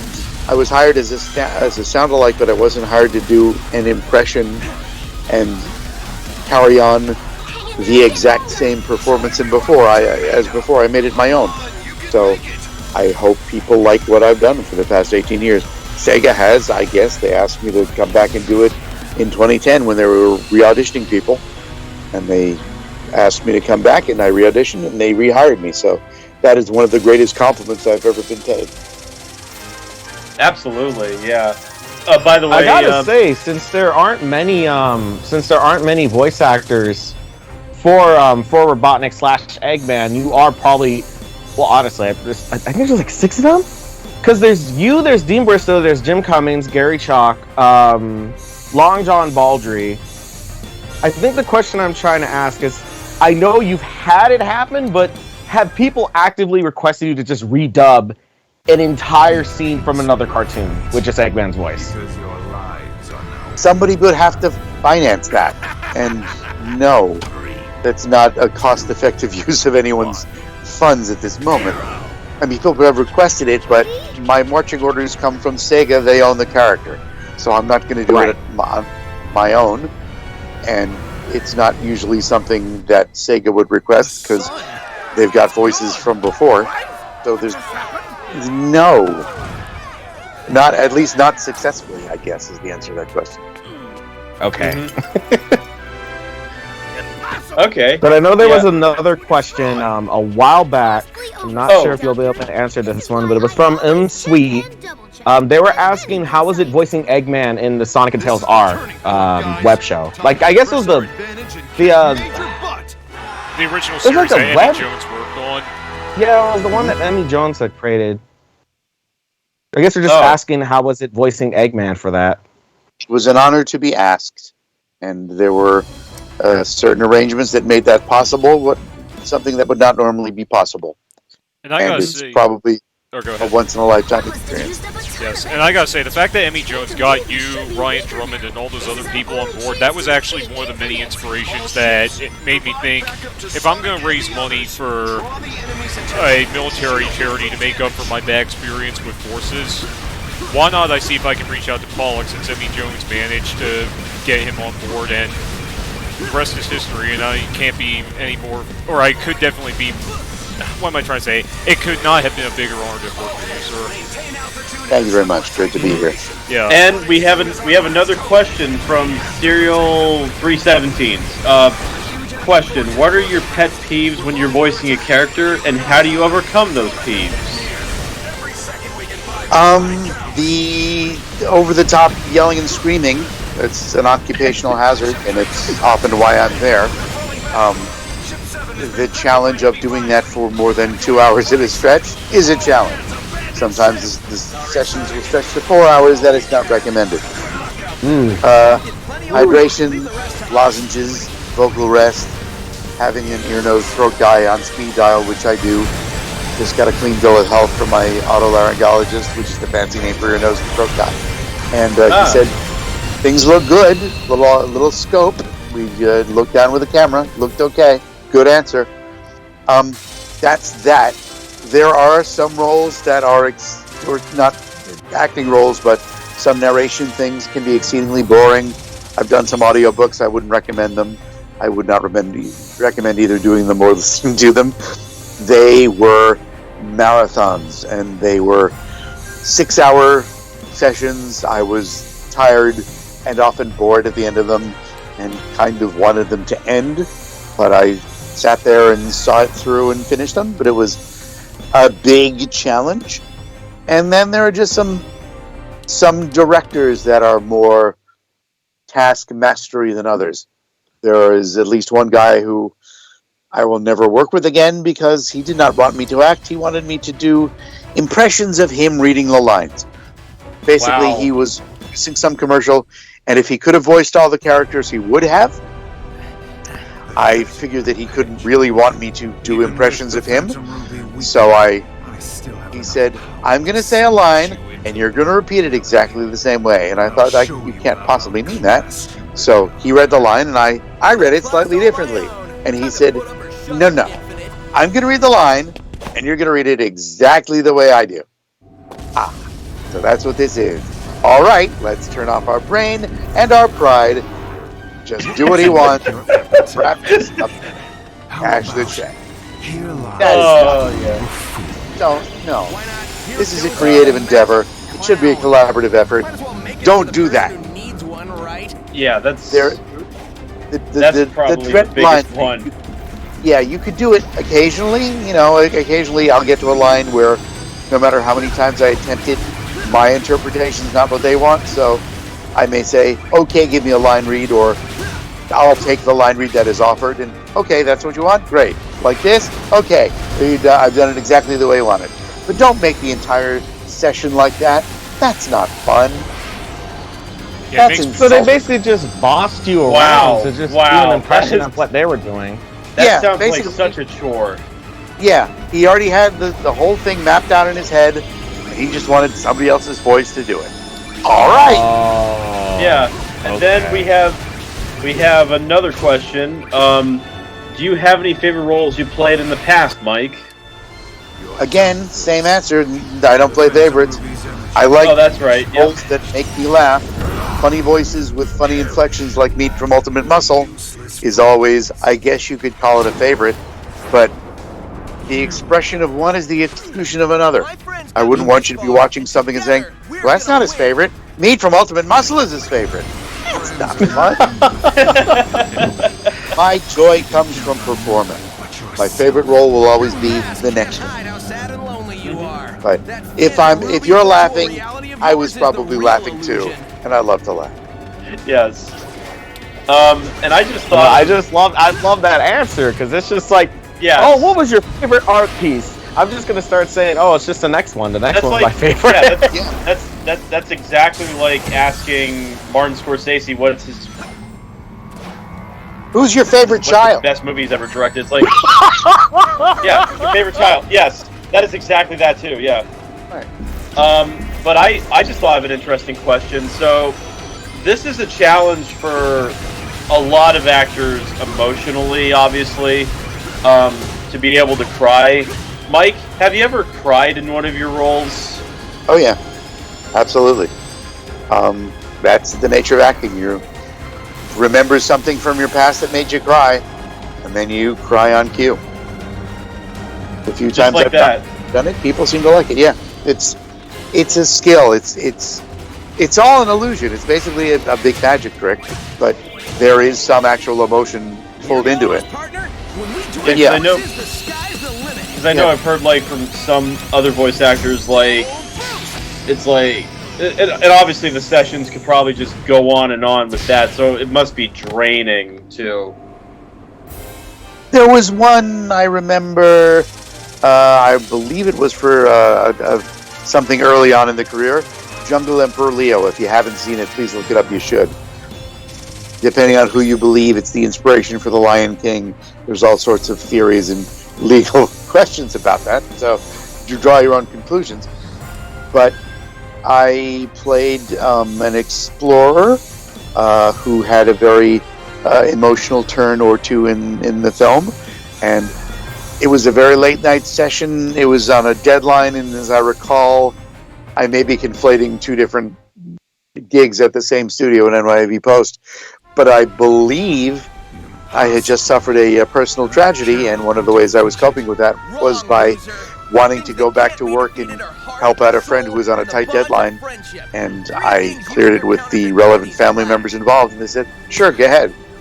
So I went down for a very late night session, and again, I may be conflating 2 or 3 sessions, but these can all be put together as similar experiences. It was hot.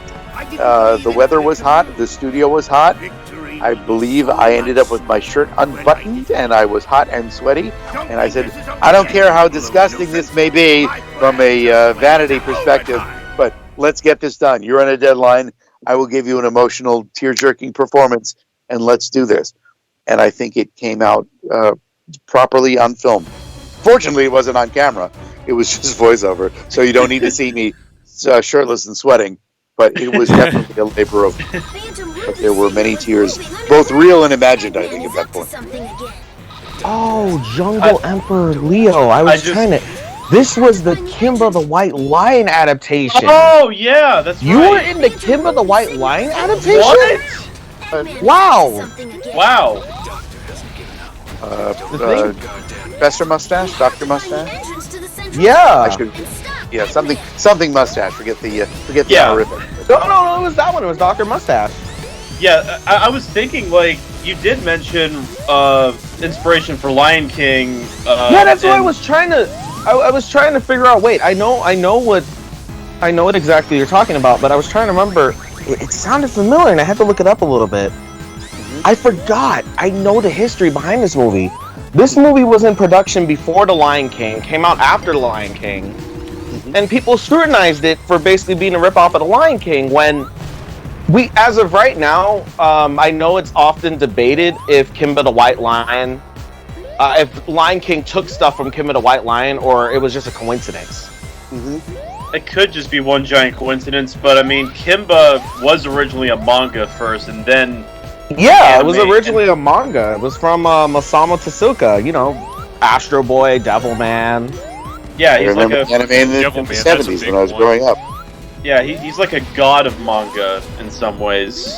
He is. He's the godfather of manga. He was the one that essentially not even popularized it. He basically put that on the map. Yeah, basically. He's like the Walt Disney of anime. There we go. Yeah, that's the analogy I'm looking for. Don't let your guard down yet. I think it was even so to a point that they had him involved with the original development for the first pitch for the Lion King movie, but because of his passing in '89, they had to change a lot of that development. Because originally Lion King, I'm trying to remember if Lion King was supposed to come out after Little Mermaid, but the production for it was kind of jumpy because I know that they were producing all of these at the same time, and so I think the A team at that time was working on Pocahontas. Or they were working on the pitch for Pocahontas, and the B team was working on Lion King. But I think that was when we were getting into that process. Something like that.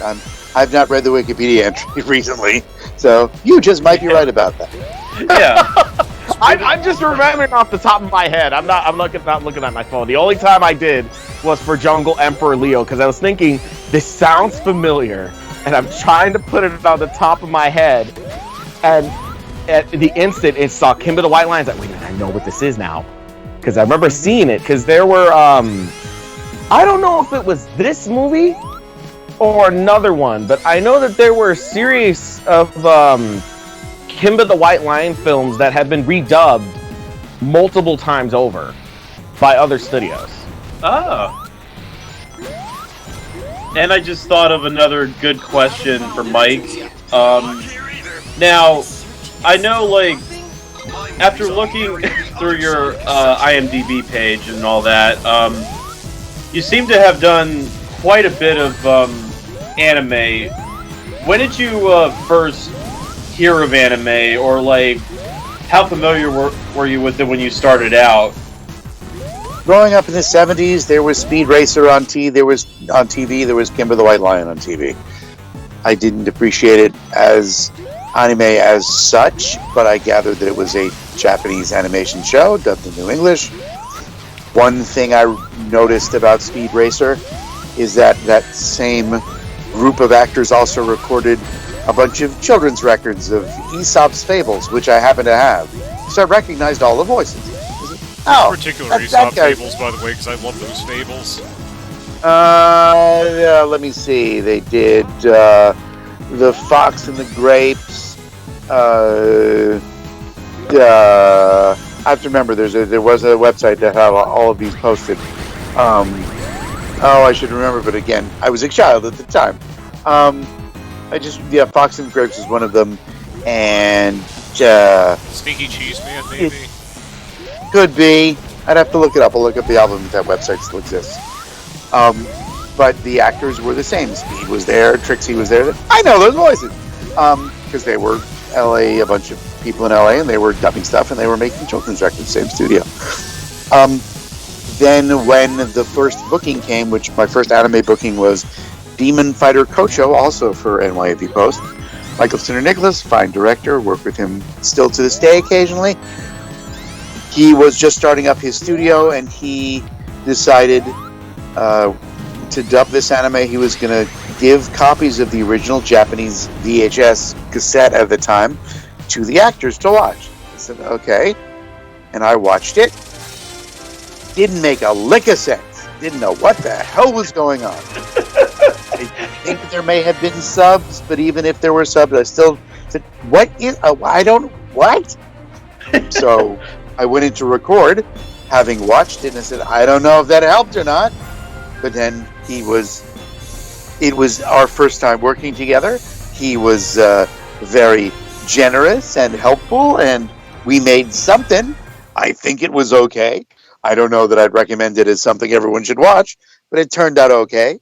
But that was the first bit of anime that I did, and then he kept booking me for other stuff, including Jungle Emperor Leo.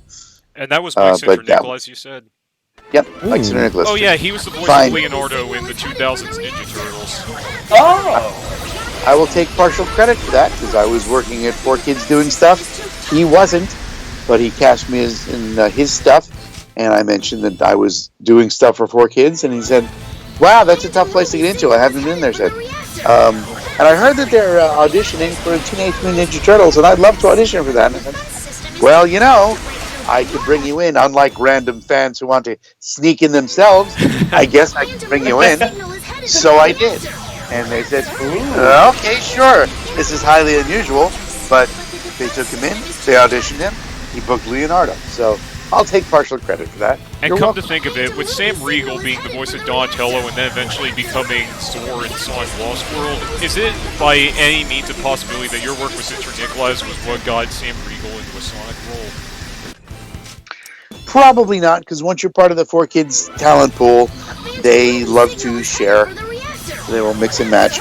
There was, at some point, there was a thing called Talent Central, which was one person who was responsible for handling all the auditions and making sure that if a producer had a need for a specific type of voice, they would know all the voices and say, oh, try this guy, try this person.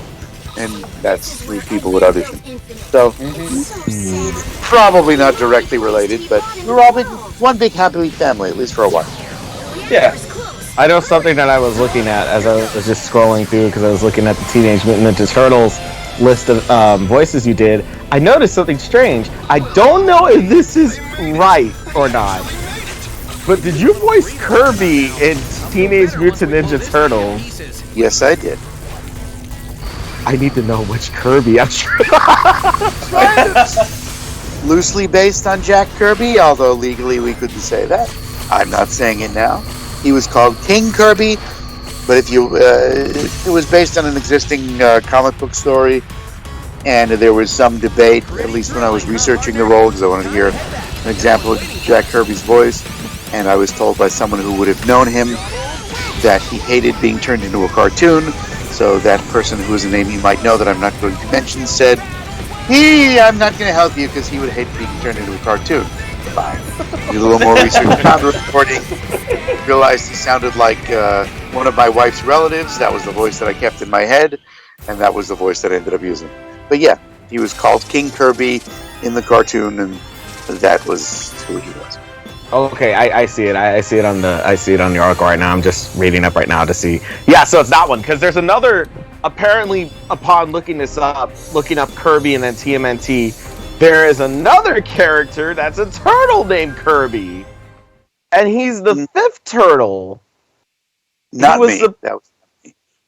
Yeah, he was supposed to be in the fourth live-action Teenage Mutant Ninja Turtles movie. Okay, you learn something new every day. I did not know that. By the way, believe it or not, we're finally on the last stage, so we're getting pretty close to the end of this stream. Okay. That was cool. I just thought of another interesting question for Mike. So, you being experienced in theater and stuff, did you ever have to learn how to sing, or have you ever learned how to sing for any plays or musicals, anything like that? Sure. My performance as Bud Frump in How to Succeed in Business Without Really Trying is the stuff of legend, if I do say so myself.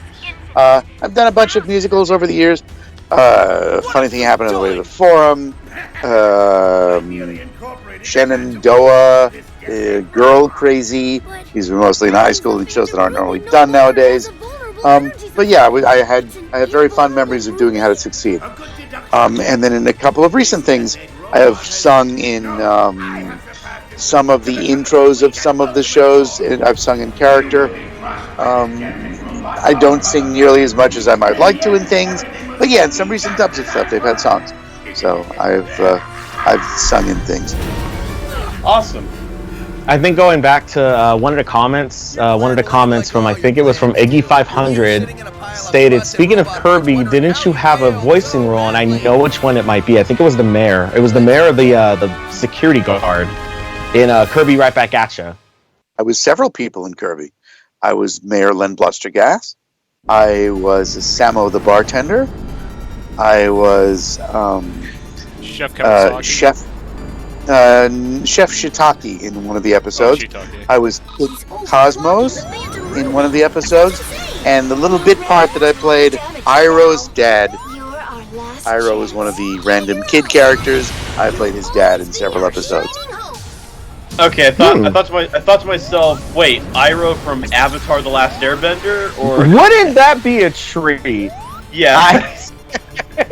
I would love to hear you voice Iroh in Avatar: The Last Airbender if it ever happens. If they ask, all they have to do is ask. Mm-hmm. Let me see. Oh, never mind. Go ahead, Stalin. No, I'm also seeing if any other questions in chat. I'm also trying to see if we got any more donations. I'm checking that too. Nothing so far. I think we did. Are we still? Wait, no. Have we been at 388 for this whole time, no, or we got it to 388 recently? I think. Okay, no. So then, like 20 some minutes ago, probably. Okay, no, I see it. I'll remind people who may have just tuned in that bring your hatred with your donations. Love to have them. Yes. Because I know this isn't the end. This is the end of Sonic Forces. I know there's those extra missions. Well, if I'm making up for them, but this is definitely the last mission, so it's a good thing we managed to get Pollock for just the correct amount of time.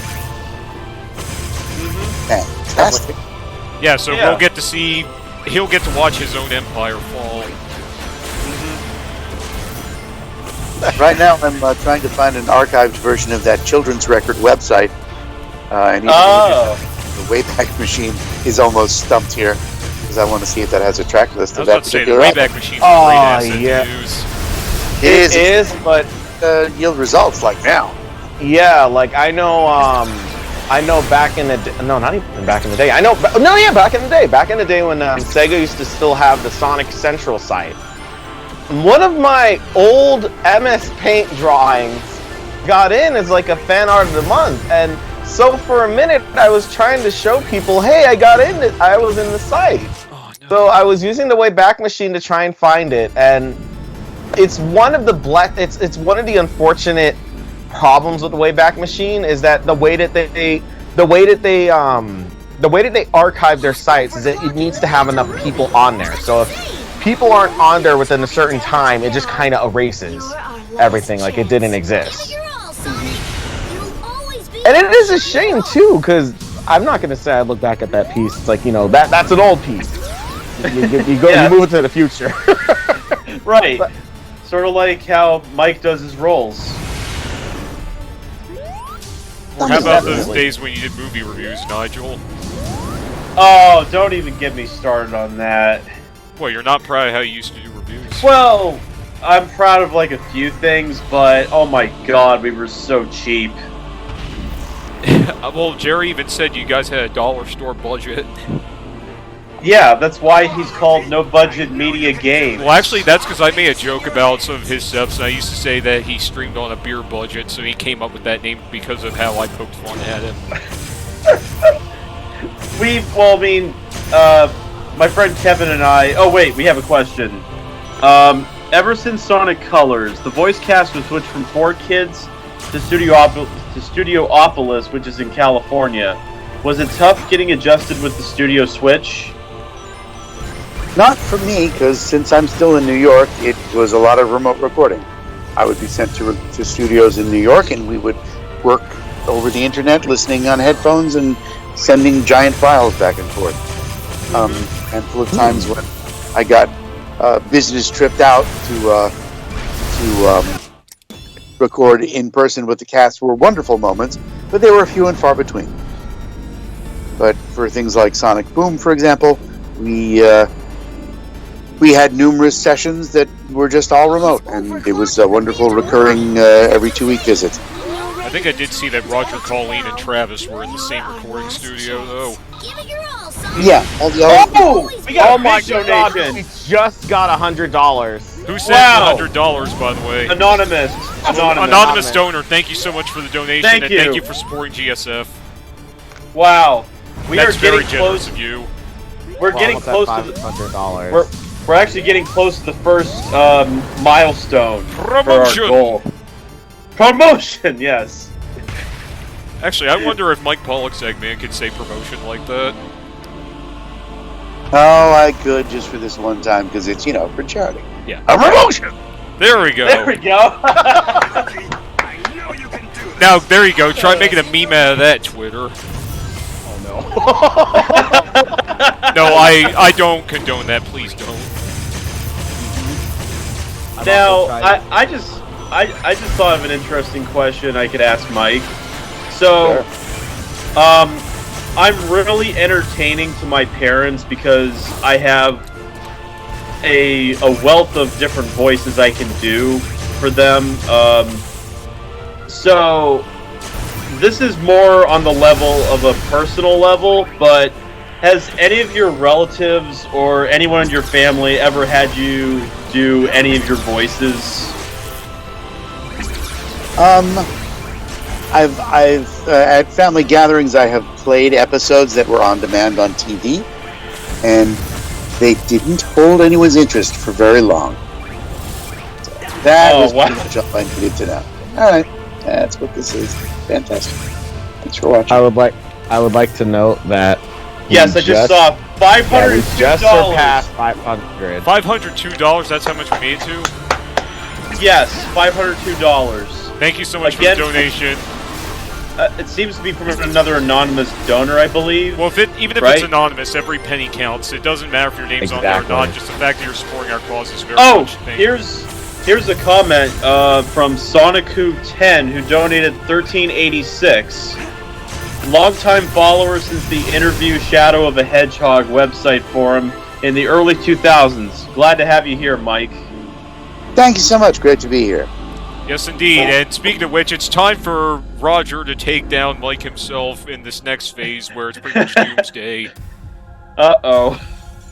Someone actually commented. By the way, before you go on, Stalin, I just want to say, don't worry, Pollock. I'm not going to make like Roger and make you tear apart your favorite shirt.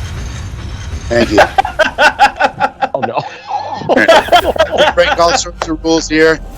Here is a bootleg recording of those Aesop's Fables with the Caster Speed Racer. Let's just take a moment and enjoy. Okay. Yes! The Dog and His Shadow.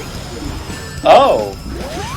It once happened that a dog found a bone and was carrying it home in his mouth.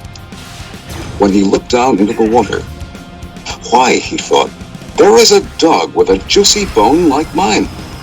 I will try and take it from him. So he opened his mouth to snap at the other dog, and the bone in his mouth fell into the water. This is so cheesy and I love it. Yeah. Beware of grasping at shadows. You may lose. These are the ones with the... Hang on, where are the voices? Little by little, does the trick. There we go. That is Speed Racer. Peter Fernandez. That's amazing. Oh. That's really cool. Wow. Get at it. He tried and he tried. Yep. Peter Fernandez. Had to give up and Hang as she on. went along. I'm needle dropping, as we used to do in DJ days. Nice.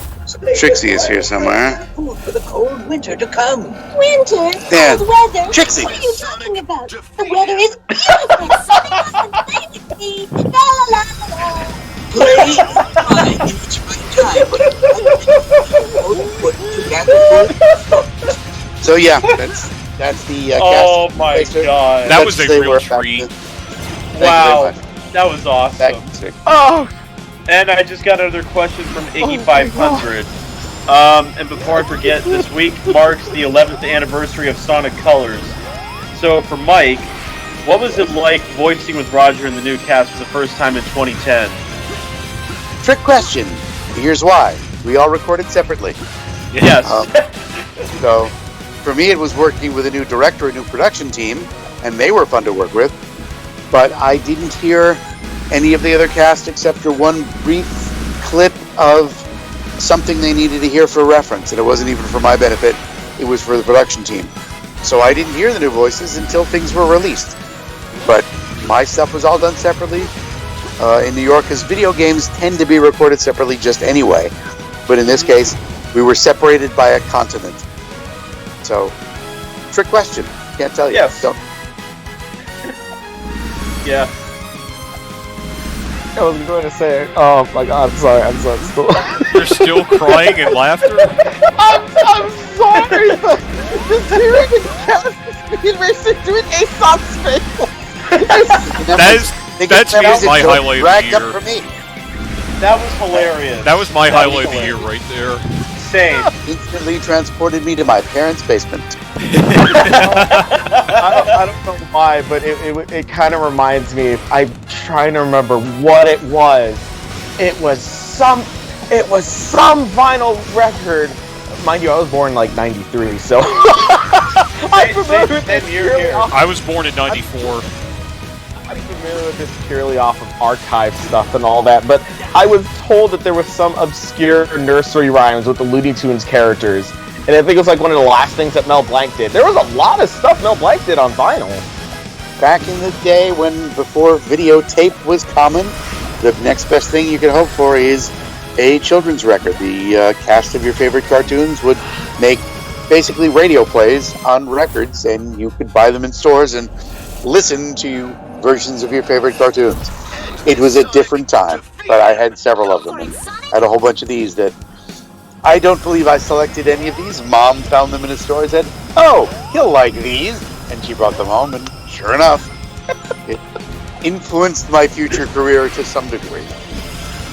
Oh, I know for me it was the same way with, I think as a kid I had this album, I think it was like Mickey Sports Mix, or I don't know what the exact name of it was, but it was just Mickey Mouse and gang singing all these popular sports songs. And the one that I'll always remember is just Goofy racing around the town. It's just, well, time to race up the skates. Goofy's riding around the town. I don't know how the rest of it goes, but... There's a restaurant! They would end up in the record section of your favorite department store, and your mom would be bopping down the aisles and say, "Oh, here's something to entertain the child." And unfortunately, my mother gave me Broadway Kids when I was a kid. Not that they're bad, but come on, I could have gotten better stuff than that. Oh, no. Choice, but you have to question why that stuff was recorded in the first place. But, it makes me wonder why Kids Bop was ever recorded, because those kids are going to look up the original song. No, but you know, I will always appreciate that Disney at one point or another was like, we need Bill Farmer to come into the studio and do a cover of I'm Blue by FL 65. Eiffel 65, yeah. Is it Eiffel 65? Yeah, Eiffel, just like the tower. Yeah, Eiffel. Which is ironic because they're from Italy. Yeah, and so you just hear Goofy doing this song, and then you also hear auto-tune with it, and it's like, yo, hold on, Bill Farmer has a beautiful voice. He doesn't need the auto-tune. Be like, country road, take me home to a place I belong, West Virginia, Alabama, take me home, country road. Why does your Bill Farmer Goofy have to sound so spot on? I don't know. I'm still working on it. I think it's just that's one of the things I know that as I'm getting older, I'm beginning to study the inflections. That's the thing, because I'm not gonna say I'm spot on, but I know that the key to like a good voice is to kind of put your own spin on it. It's just that with Goofy, I don't know. Hopefully it's pretty good. This is what we have Sorry to we keep deal doing with. retries, people. I promise you I'm getting really close to finishing this final boss. Yeah. I mean, going back to this boss, I will admit this boss is a bit tricky to really pull off. I think I'm just getting overly ambitious is my problem, and also I'm trying to entertain everyone while we talk at the same time. Yeah, that's true. Oh, one of the $100 anonymous donors was someone named J, just the letter J. Hey, just the letter J. Thank you for supporting the Gary Sinise Foundation with your $100 donation. Yes, thank you. Our favorite letter at this very moment. Yeah, and also one of the rarest letters in the English language. Is it really? Yeah, J and Z and X, those are three of the least common letters in English. Oh, like in a sentence, okay. Or Okay, wait, actually. So I do have another question for you, Mike. So, do you ever play the games that you voice, that you have roles in? This apparently surprises more people than I expected it would. I'm not a gamer. I was hired because I'm an actor, and there are no controllers or consoles in the studio when we're recording. It's me and a script and maybe a monitor to look at some video for reference, but not usually. There is not necessarily overlap. There can be. Plenty of actors are also gamers. But when I was growing up, video games weren't really a thing. We had Pong, but the closest I got to being a gamer was playing a trivia game in the arcade. Because I sampled other video games. There was one where you had to drive a fire engine with very poor graphics. That interested me for a day or two. But the one that I became attracted to, being a trivia fan, was the trivia game, Trivia Whiz. And part of its allure was that its pool of questions was so limited that the more I went back to the arcade, the more I memorized the answers to questions that I didn't know before. And the multiple choices were always the same. So I basically worked my way to the top of the leaderboard. Oh, you gave the system. That's a great way to win the Yeah. game. Oh, wow. And then I lost interest because I knew all the answers. But I am not a gamer. I don't have an aptitude for games. I don't have the patience for games. My idea of gaming is wordplay and making witty repartee and banter and puns on social media and in person.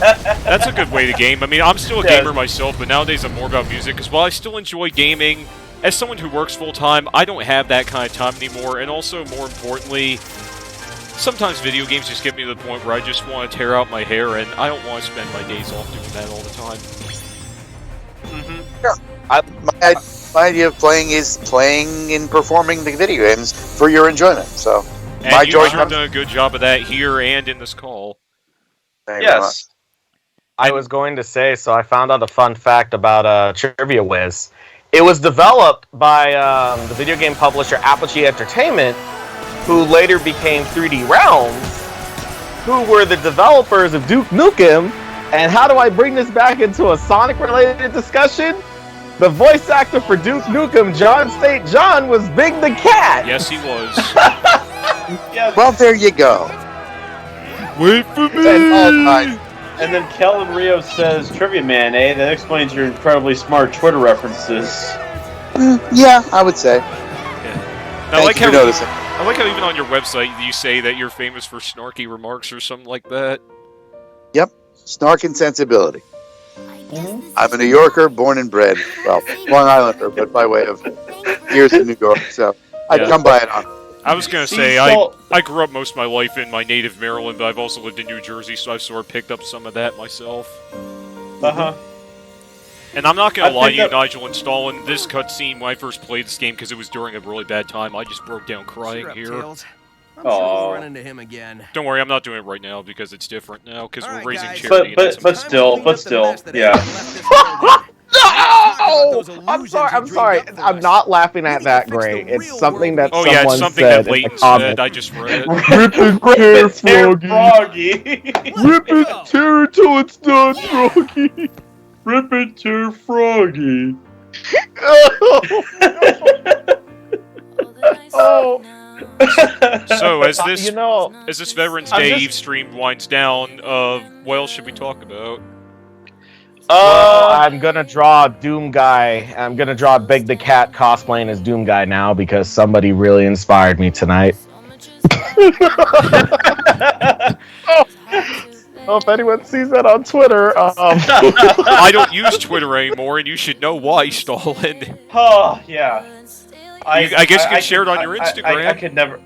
I can never get into Twitter. I mean, Twitter. Oh, hail the Doom Slayer! For me, Twitter was a good way of promoting my online content for a while, but I just eventually had to leave. I didn't really want to talk about it too much, but I just had to leave because it was really hard for me to tune out a lot of stuff that wasn't to my benefit. But still, if you have it as a good way of promoting your content, all the more power to you. Right. Yeah, I just cannot use it as like a casual form of social media, really. Like I just, and plus, like, yeah, it's just the whole thing of it's just toxic most of the time. Well, it depends on who you invite into it, because I know with most social media, it's about how you cater to it. Yeah, but everybody has a different everyone has a different philosophy in how to handle your social media. But anyway, Sonic Forces. So, how have you all in the chat and you three guys here with me? How have you enjoyed this charity stream for a first-time project? This has been like a privilege for me, personally. Yes. I feel the same way. Like, I mean, without saying much, this is sort of just like I'm a huge Sonic fan, so just being in the same stream for charity with, one of those people I look up to, because I love Eggman as a character, even though he's supposed to be the bad guy. Just the way you perform him, Mike, it's great. Like, I absolutely love your performance every time. Thank you. That makes it all worthwhile. Otherwise, I'd be wasting my time. Watching, thank you for listening, thank you for playing. And I must say, I'm impressed that the stream has gone off as well as it has. Yeah, I'm surprised too. I mean, we may have fallen short of our goal, and I may have gotten really ambitious, admittedly, but for what we were able to do, everybody, from the very bottom of my heart, as a Sonic fan, as someone whose family has a lot of military connections, etc., and whose sister-in-law actually happens to work in the medical field, because that's connected to what GSF raises money for. It's been a real privilege to do this for you guys. It was nice to take my bad experience with Forces during COVID-19 and turn it around to raise money for a very good cause, and to get one of the actual voice cast members with us. This is a moment that I will treasure until the day I die, so thank you again, with the utmost sincerity, Mike, for being here with us. Sure, thank you so much for having me. It was an honor and a privilege. Oh, without a doubt. Like I said, it's been a great honor just to be a part of this, because, the fact that we donated, even though we did not make the 2,500, we made 500 for charity. Yeah, which is not bad for first time. Yeah. Sure. Yeah, that is not bad at all. And also, like, even if we were ambitious with, like, how much we were going to raise and how many people were going to show up and stuff, I'm honestly very happy for, like, even just giving away, like, the amount that we are. Like, I'm sure that the folks at Gary Sinise Foundation will appreciate it. And also, I gotta give a shout out to Gary Sinise himself for even starting that foundation. Yes, indeed. And becoming one of the top 10 military charities in the United States. It's really cool that he was able to do that. So, will we ever do more serving the Selfless streams for causes such as the American Cancer Society, perhaps? Who knows? We might very well. Oh, hey! One of you guys is in here. One of you guys are in here. Hang on. Here come our names. Hey, look at me. Hey, look at that. I know that.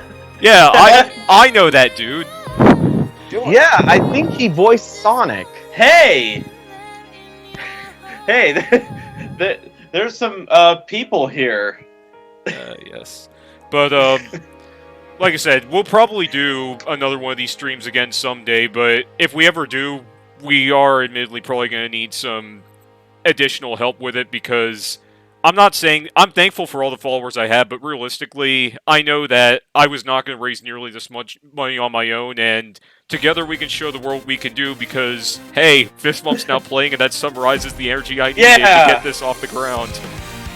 Well, again, it's like I said, I feel like despite the expectations, we still made money for charity. And we're going to make so many veterans and so many of our first responders smile tomorrow. Yeah, for me, it's not about how many people watch. It's about the impact that we left on them, and I hope everybody enjoyed this stream. And once again, $502. Seriously, that's a lot.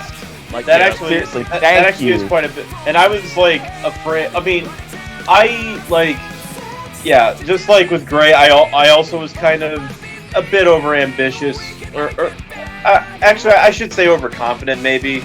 But like, I will still say this. Like, it doesn't matter how much you donate. Like, it's like you could still, even if it's just $1, like, and even with the amount we have, I know it's not like 10,000. It's not like up 6 figures or anything, or 5 figures for that matter. But it's still something. Every little bit helps. Yes, sir. So definitely.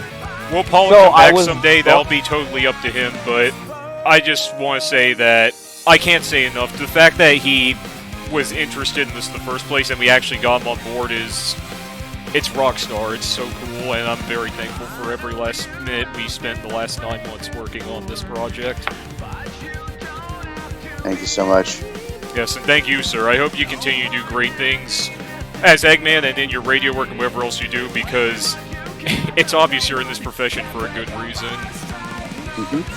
I have one more thing to say. Is there anything you would recommend to people in the chat?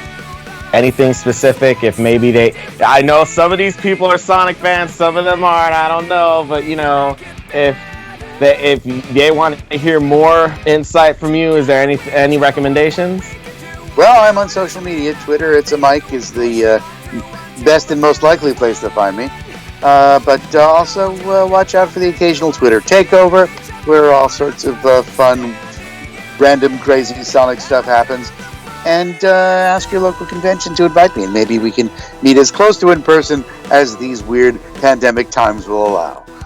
Oh, definitely. Hey, I'll definitely ask Too Many Games to invite you back in 2023, because after doing this kind of work with you, I definitely think that making that more personal connection would make it go all the more further. It's been a really great experience, and people like you, people like our donors, people like Roger Craig Smith, just everybody within the Sonic community reminds me why this hedgehog is an important part of my life, and this to raise money for a cause on top of that, it's indescribably awesome. So just making sure, you had talked about a very serious role you did earlier in the stream, making sure it's called Earth Eclipse. The podcast. Okay, all right. I'm gonna go ahead and put that on the Twitch stream because I'm gonna hold on to that, and I'm definitely gonna give it a listen. Please, and it's again, episode 1 is out. There are more episodes to come. I'm a few episodes down the road, but download them as they come and let the series unfold. And you'll eventually, I hope, hear someone that sounds like me. Yeah. All right, and here it is for everyone who would like to check it out. Because honestly, I want to check this out. I'm very interested in this. That's the one that's actually earning various awards. It just earned some award tonight. So, wow, really? That's fantastic. That's really wow. Cool. Yeah, they're doing some fine work. Well, so anybody who was not able to catch the stream tonight, this will be exported to my YouTube channel as long as Mike himself is okay with that. Sure, by all means. Yeah, this will be exported to my YouTube just so that way anyone who could not see tonight's stream will get a chance to see everything, and Twitch won't permanently delete it after 2 months.